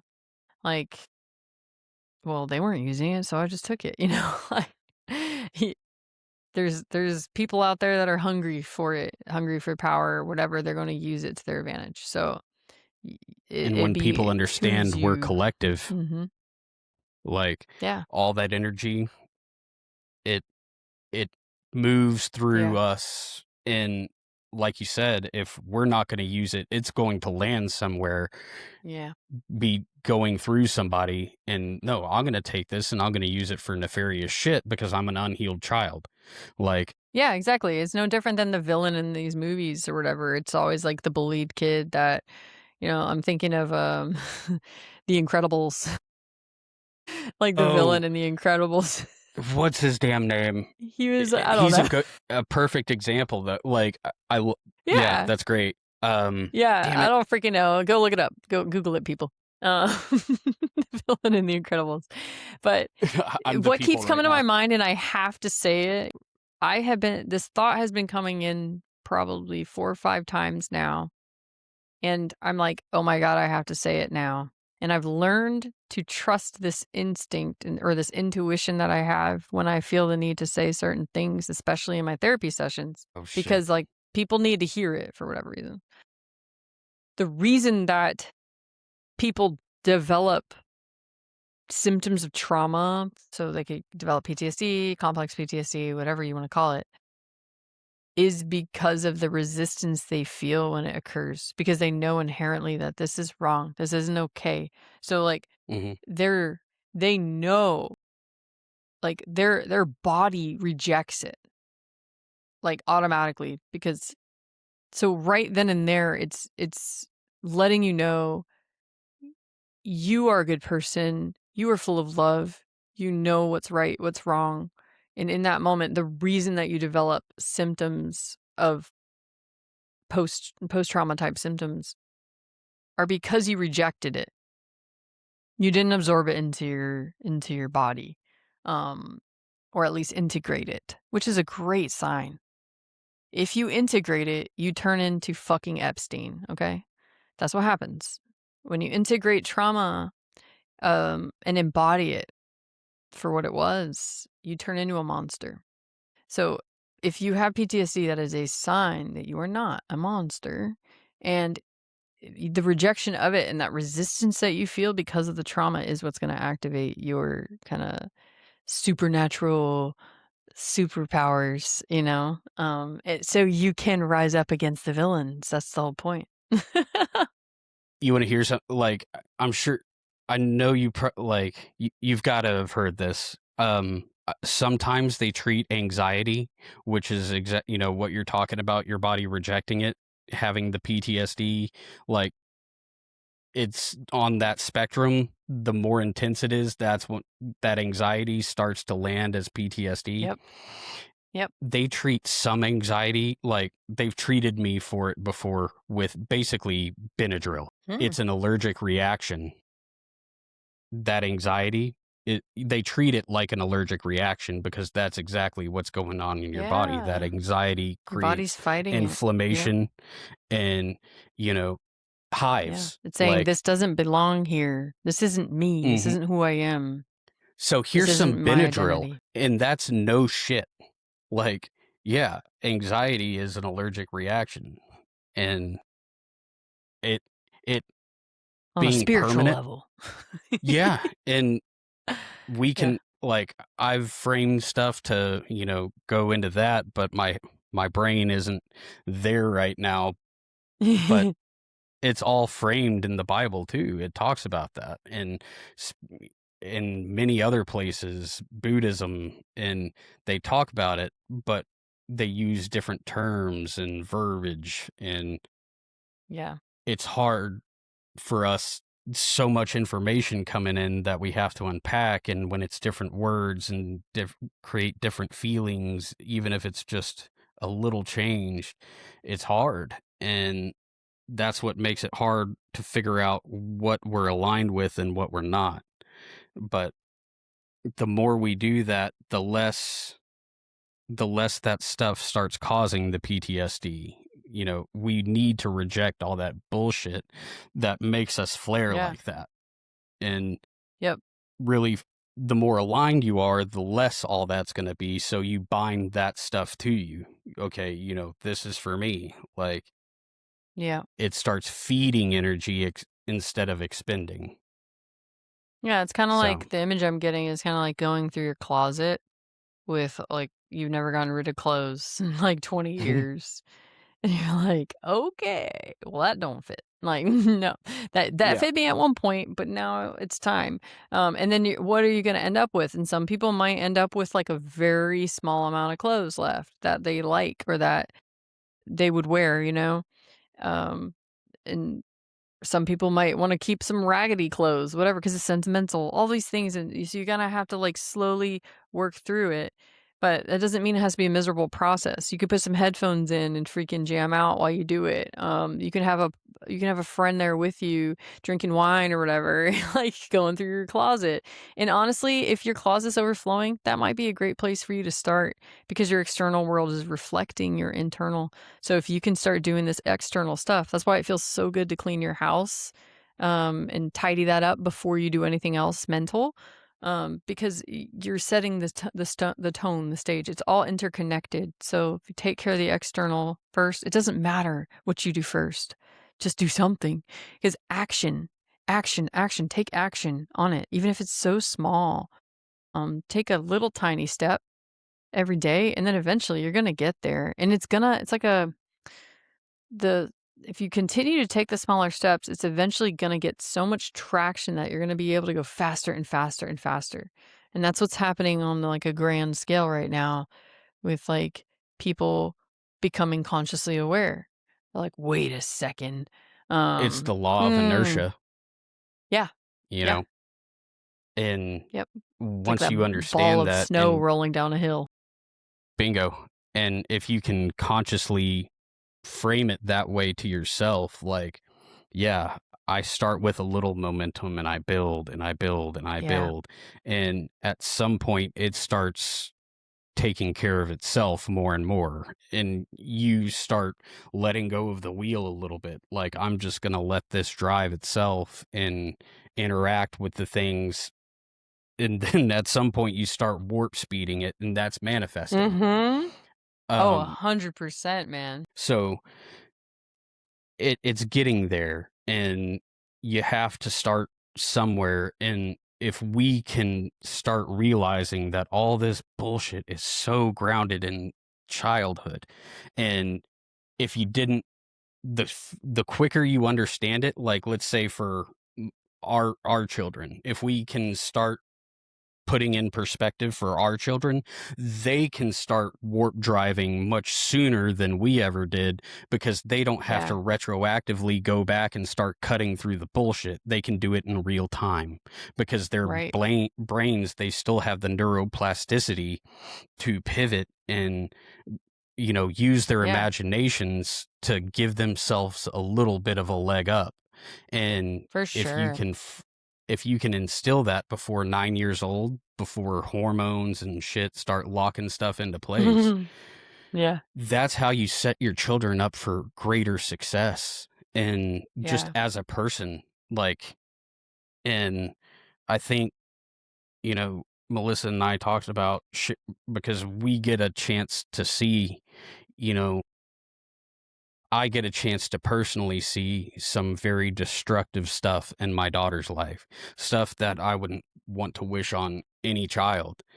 And at first, I started to do all the same destructive things that I would do to myself, trying to, you know, go and fight something in, harder than I should. And that would create more issues for her, you know, and mhm, it sucks. I thought I was helping, but the reality is the more waves I caused, the harder she got it.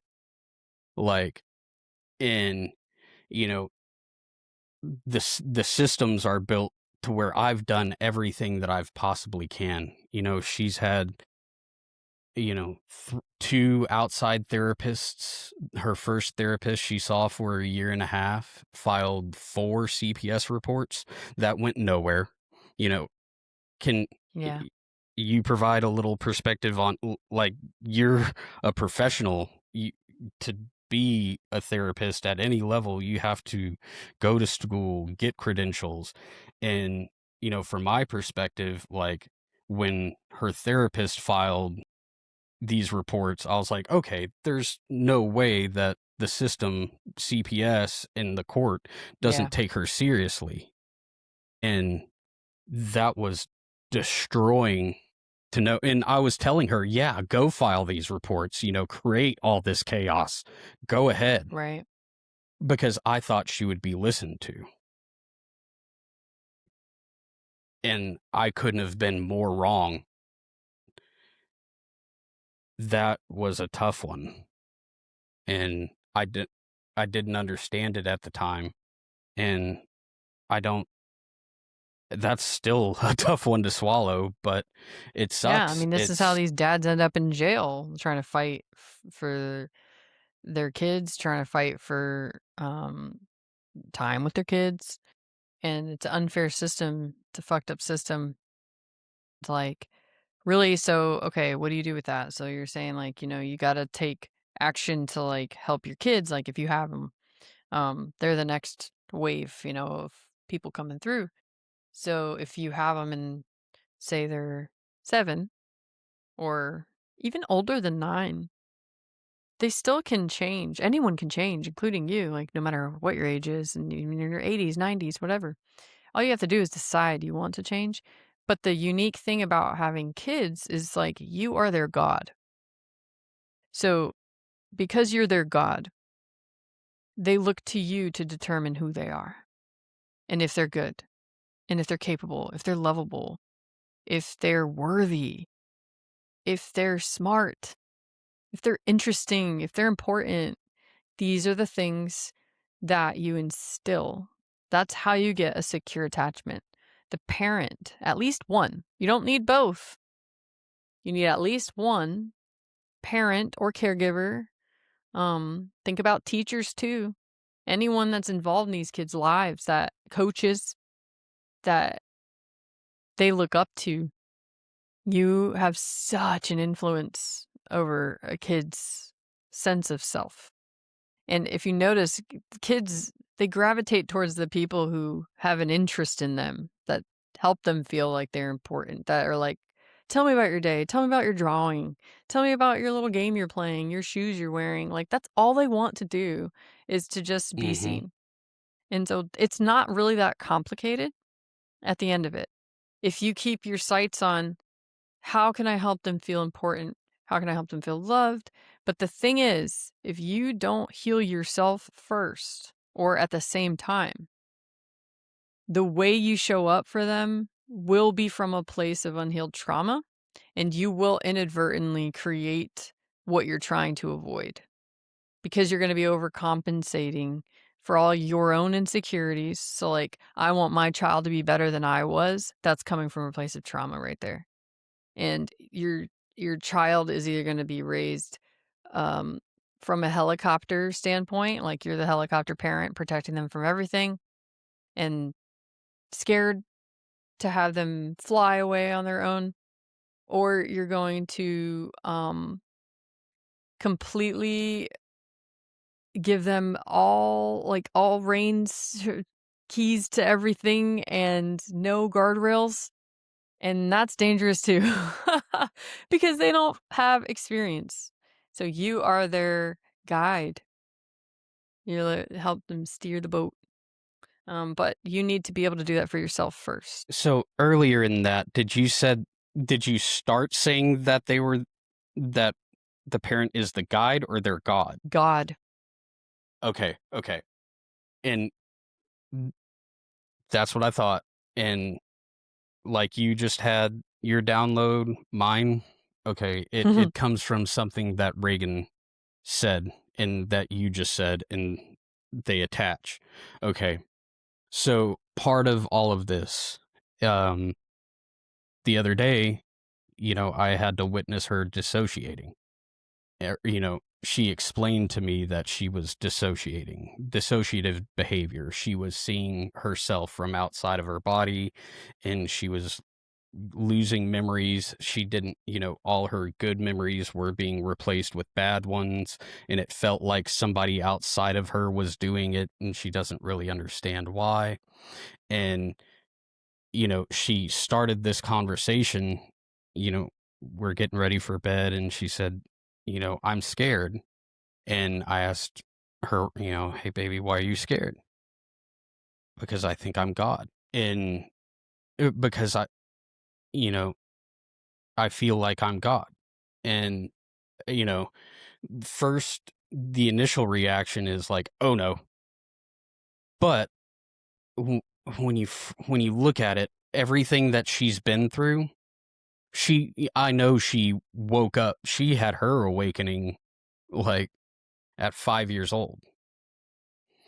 And, it's because of the trauma. And I really started holding space for her I see everything, like her ADHD, her dyscalculia, like all of it comes from just being stuck in sympathetic response, fight, flight, or fawn, freeze, however you want to frame it, all the time. And, you know, what she really means is what she's really acknowledging is that she's the creator of her own reality. Like, not to get stuck in the loop of you know, I feel this way because I'm over here. She is deciding who she wants to be. And despite everything that she's gone through, she understands she wants to ground herself in empathy and love and care. And no matter how much she gets destroyed, she's not going to lose that. And that's where, you know, dissociation is leading to that. In her Mhm. mind, her neuroplasticity is still to the point where she went from one bam, bam, like, and she didn't have to wrestle with the stuff you and I had to wrestle with, going through all this later in life. Yeah. I She mean, could it's like, cut the baggage. yeah, she doesn't have to go sift through as much of the closet, basically, and Yeah. she's getting direct access without distortion. And so anyone who's ever done shrooms, would know, well, maybe not, but if you've ever done psychedelics, some people, it depends on your intentions and like what occurred, but there's more to this reality than what we're experiencing. And a lot of times you realize you're the creator of your own reality, and how energy works and how things can shift based on where you're putting your focus, and what information you get based on what your intentions are, and where your awareness is and how long you hold it for and all that stuff. It's really, really cool. But um the for her, she's like dissociating, floating out of your body and observing yourself. What I have found in the trauma work that I do, because that's the healing modality that we use, we literally go back into the time capsule of the trauma. Not every single time we do this, but certain ones people need to see. Um, Mhm. and we trust how the subconscious presents it. We wait for it to arrive organically so it doesn't overwhelm this protective system. But that's what you do. Your older self, the one the you are today, will go back into that trauma scene and see yourself from another angle. And so what she's doing is she's coming out of her body and she's preserving her identity and letting the body take it.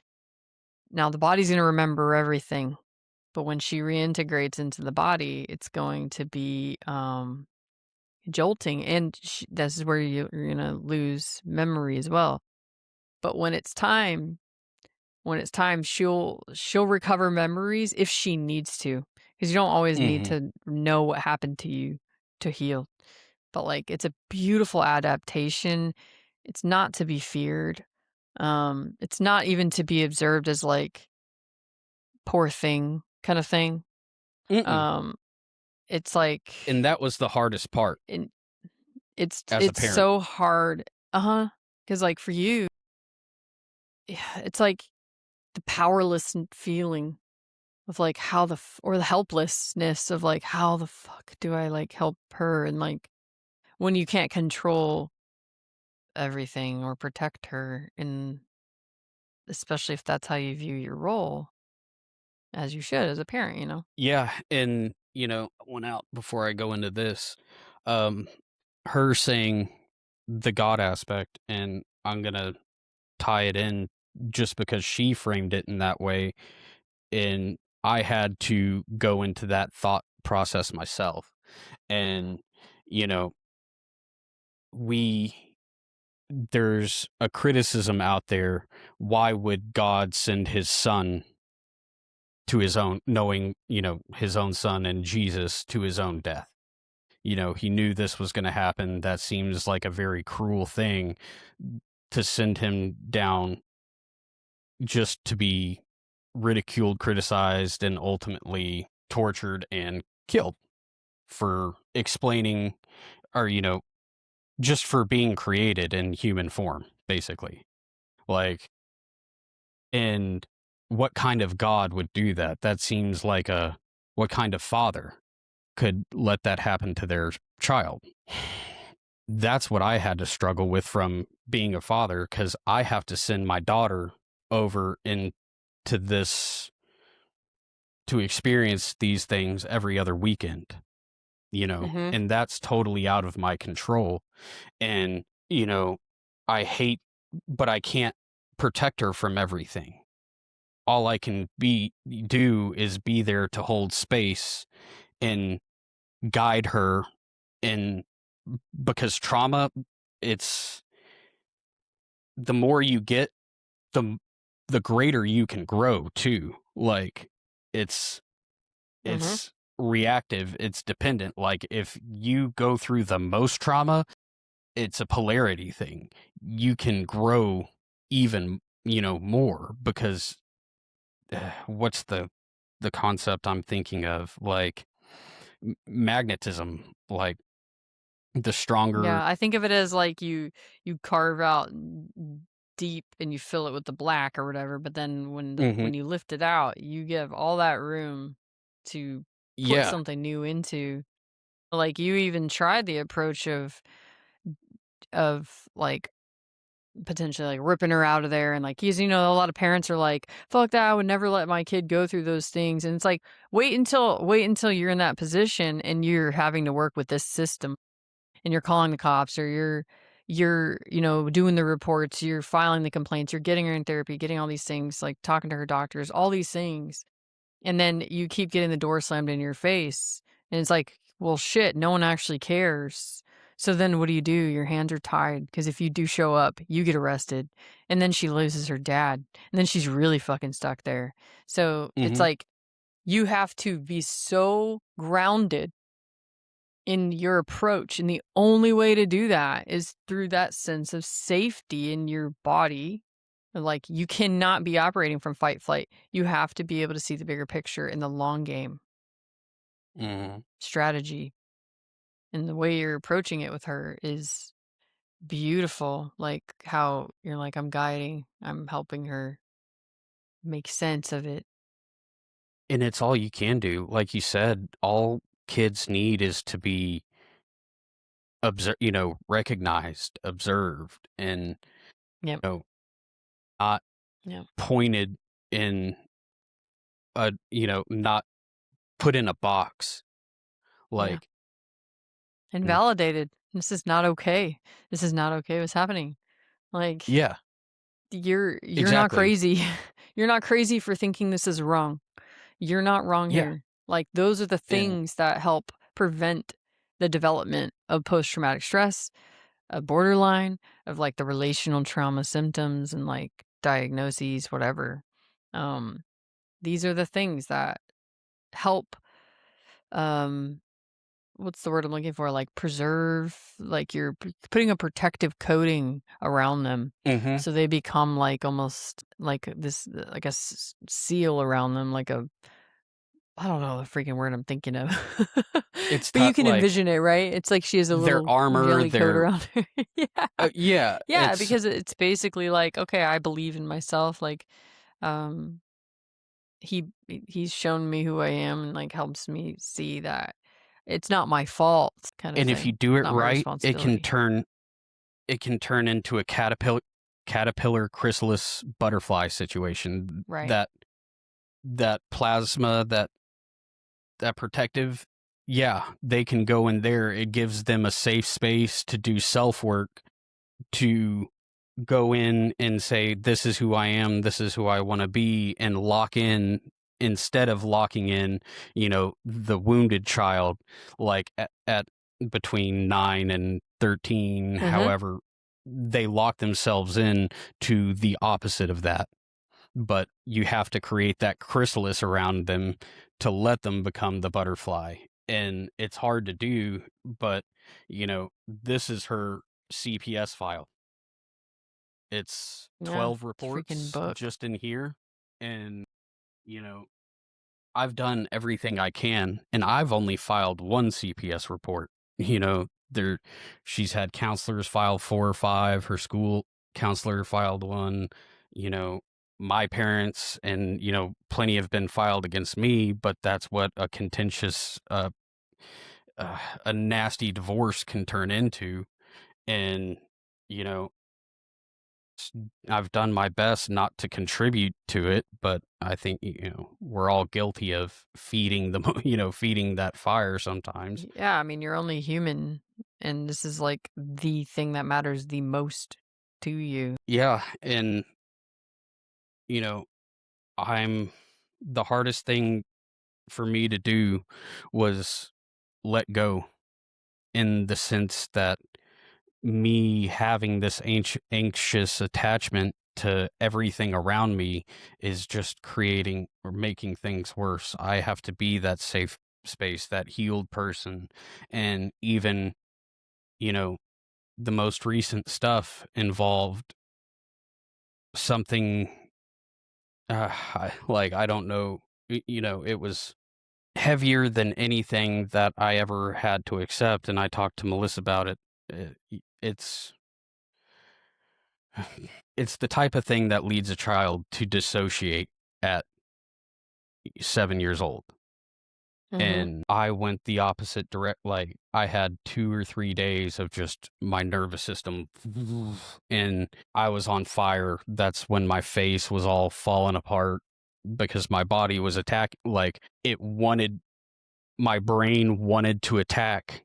Like, I was thinking of ways to go and go, and my body was saying, "No, dude, you just gotta something is out of alignment. Find what find the last thread in all of this that needs to be clipped and to calm down." And I let it go. And I understood part of that was understanding bad things are going to happen to us. Awful things are going to happen to us sometimes. And the best thing we can do is understand that we don't have to make that a part of us. And we don't have to let our children make it a part of them either. Like, it's some of it's out of our control, so much of it. And what we can control is what energy we feed to it, like what we take from the experience. Do we take that resentment, that hatred, or do we turn it into something where I can go talk about, you know, this with you, and maybe help people, one other person help their child, just hold space from a more healed place. And you start there and hope it just catches that snowball effect, that inertia. And Right.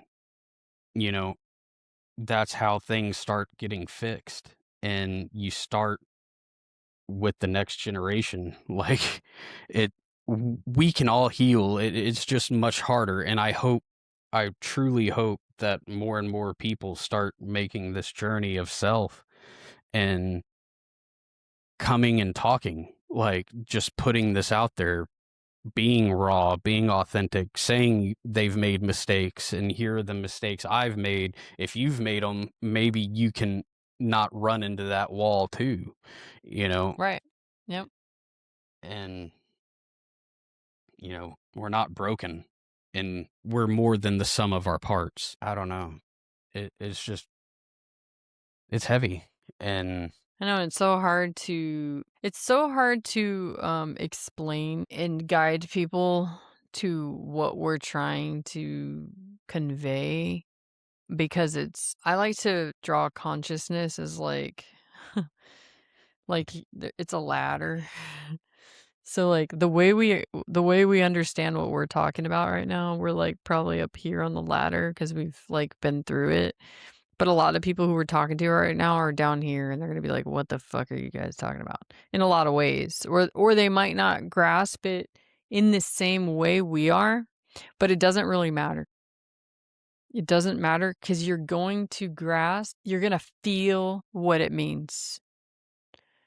Like you're going to there's certain aspects of like all of what we talked about that are going to hit you in different ways for different reasons. And there's a reason that you're listening to this. There's a reason that you listened to all the way through to this. If you did, or if you skipped around, that's okay too. Whatever parts you heard, you were meant to hear, even if you didn't like it. There's a reason why you didn't like it if you didn't, and that's to explore it. be explored. Get curious about it. If you feel resistance to anything that we talk about, if you're like, what?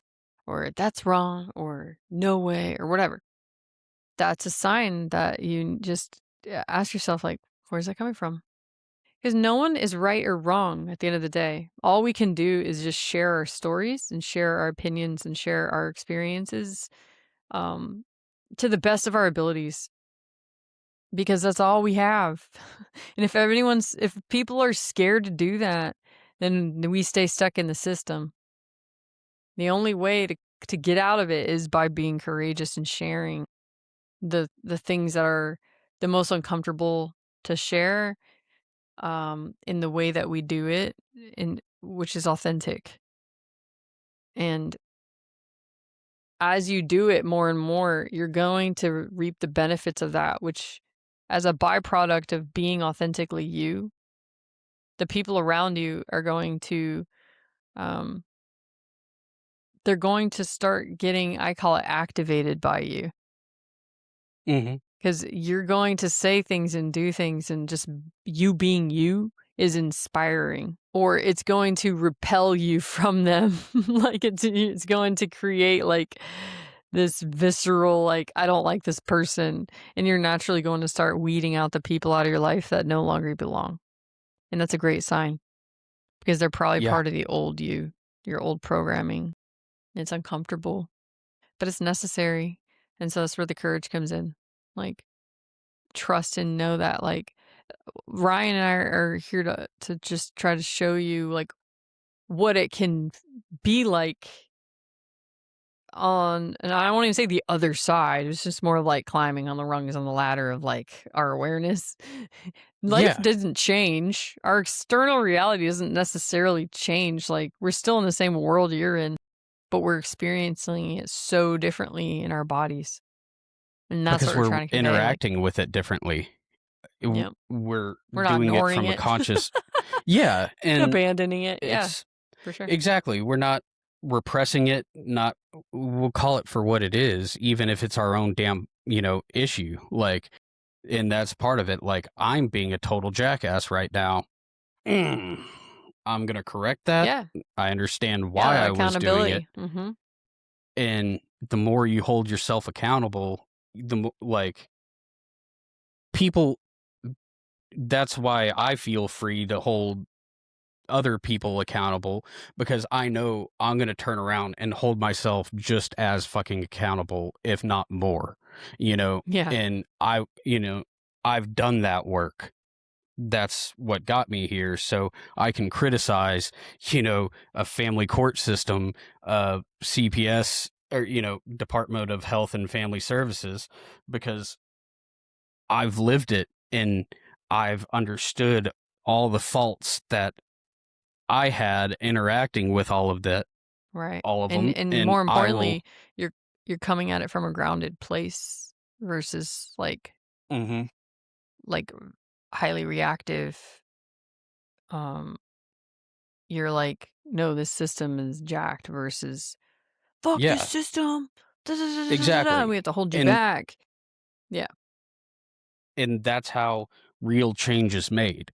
Like, looking at it objectively, and I don't fault all the dads, or all the moms, all the parents out there raising hell, because it's not unique to dad, it's not unique to mom. Like, it's, there's different flavors within each thing, but that's what life is. Everything, there's dichotomy, there's differences, there's going to be different ways they react just based on sex alone, because that's part of reality. Like, Yeah. we react to Societal everything. Yeah. grooming. Yeah, So, for sure. but when we understand that, yeah, it's unfair, but it's built to be unfair any way you slice it.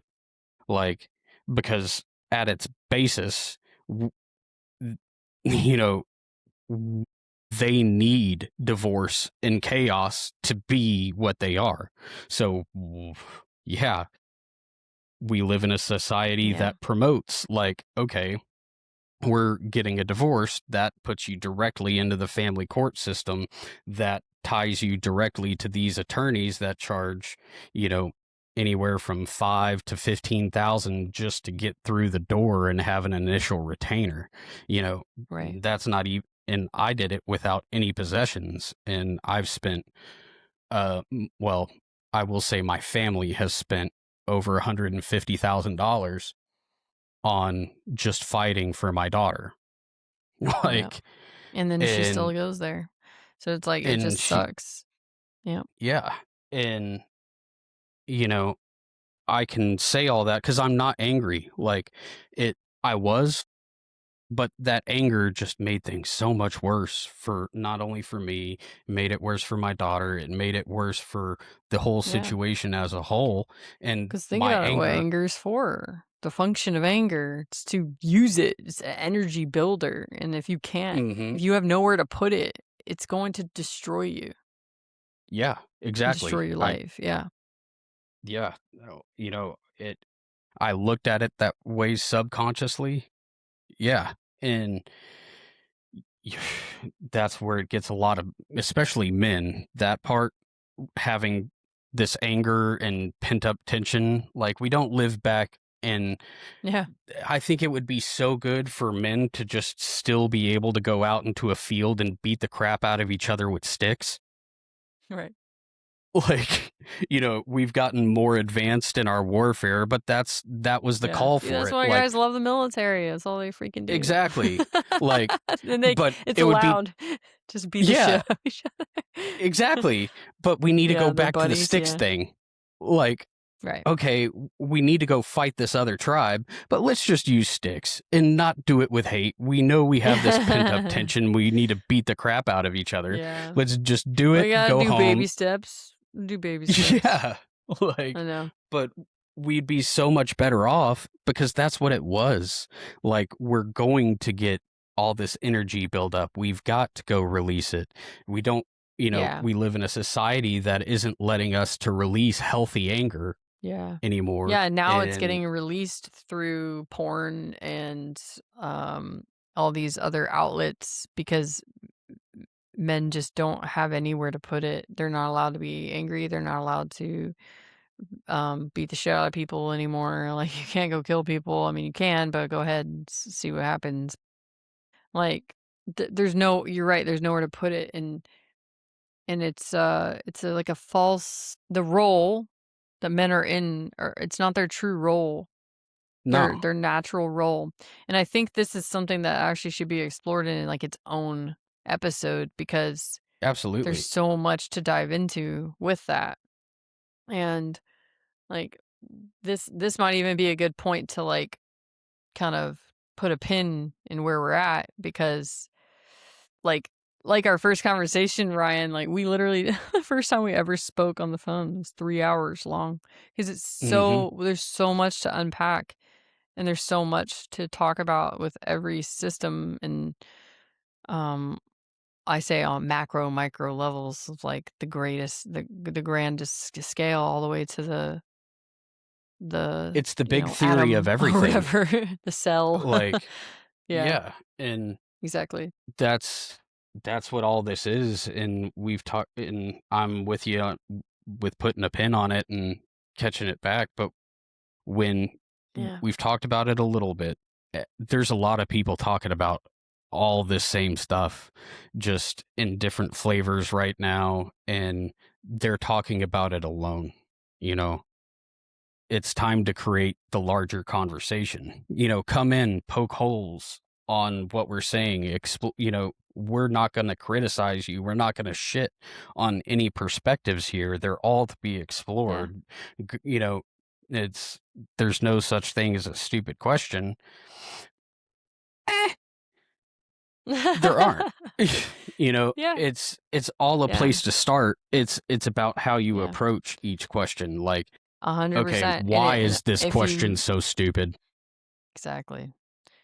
And if you have comments or like even criticisms, I challenge you first to notice where that's coming from within you first because that whatever you're noticing about any criticisms, it's an invitation back to yourself first. And you can put whatever you want out. That's perfectly fine.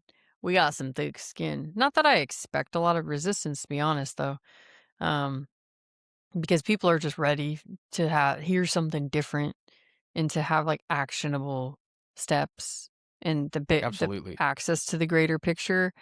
So I think it'll be just more clarity. But like any criticism that you have and people who drop in and like just drop hate on things or like just feel the need to control anybody else and like what they're saying, how they say it, all that stuff. That's part of the system. And so the way to truly like love yourself and to love other people is to allow their freedom of expression, their freedom of how they speak, the way they think, and just accepting that. And that's really all anybody wants. That's it. Like, just let me be free. Let me be me. And don't try to stop me unless I'm causing harm to other people. That's where it gets slippery. That's kinda where that's where I'll end um, my little 2 cents. What do you got, Ryan? No, and I'm right there with you. And I think next time we dive into the alignment stuff because, Mm, like how to find like, how to know if you're aligned? well, w- uh, what led us to saying stop here was us kind of getting into like men roles, the Oh, gotcha. roles, like Mhm. what roles are we aligned with? Because, there's Yeah. Jung's archetypes. He has what, 12? Mhm. Yeah. And 12 main ones, yeah. so when you distill everything down, you can pretty much operate like, okay, the father role, the male, the female, masculine, feminine, and the masculine's not allowed to masculine anymore. The feminine's not allowed to feminine correctly anymore. And that's a societal thing that's being forced on us. And that's a big reason everything Yep. seems so just chaotic. And we Yeah. explore that and stuff like that. Yeah, So, that sounds perfect. Because honestly, roles are at the root of mental illness as well. In my hmm that's and from what I have uncovered, and that's at the root of many suicidal thoughts and behaviors, self-harming and stuff.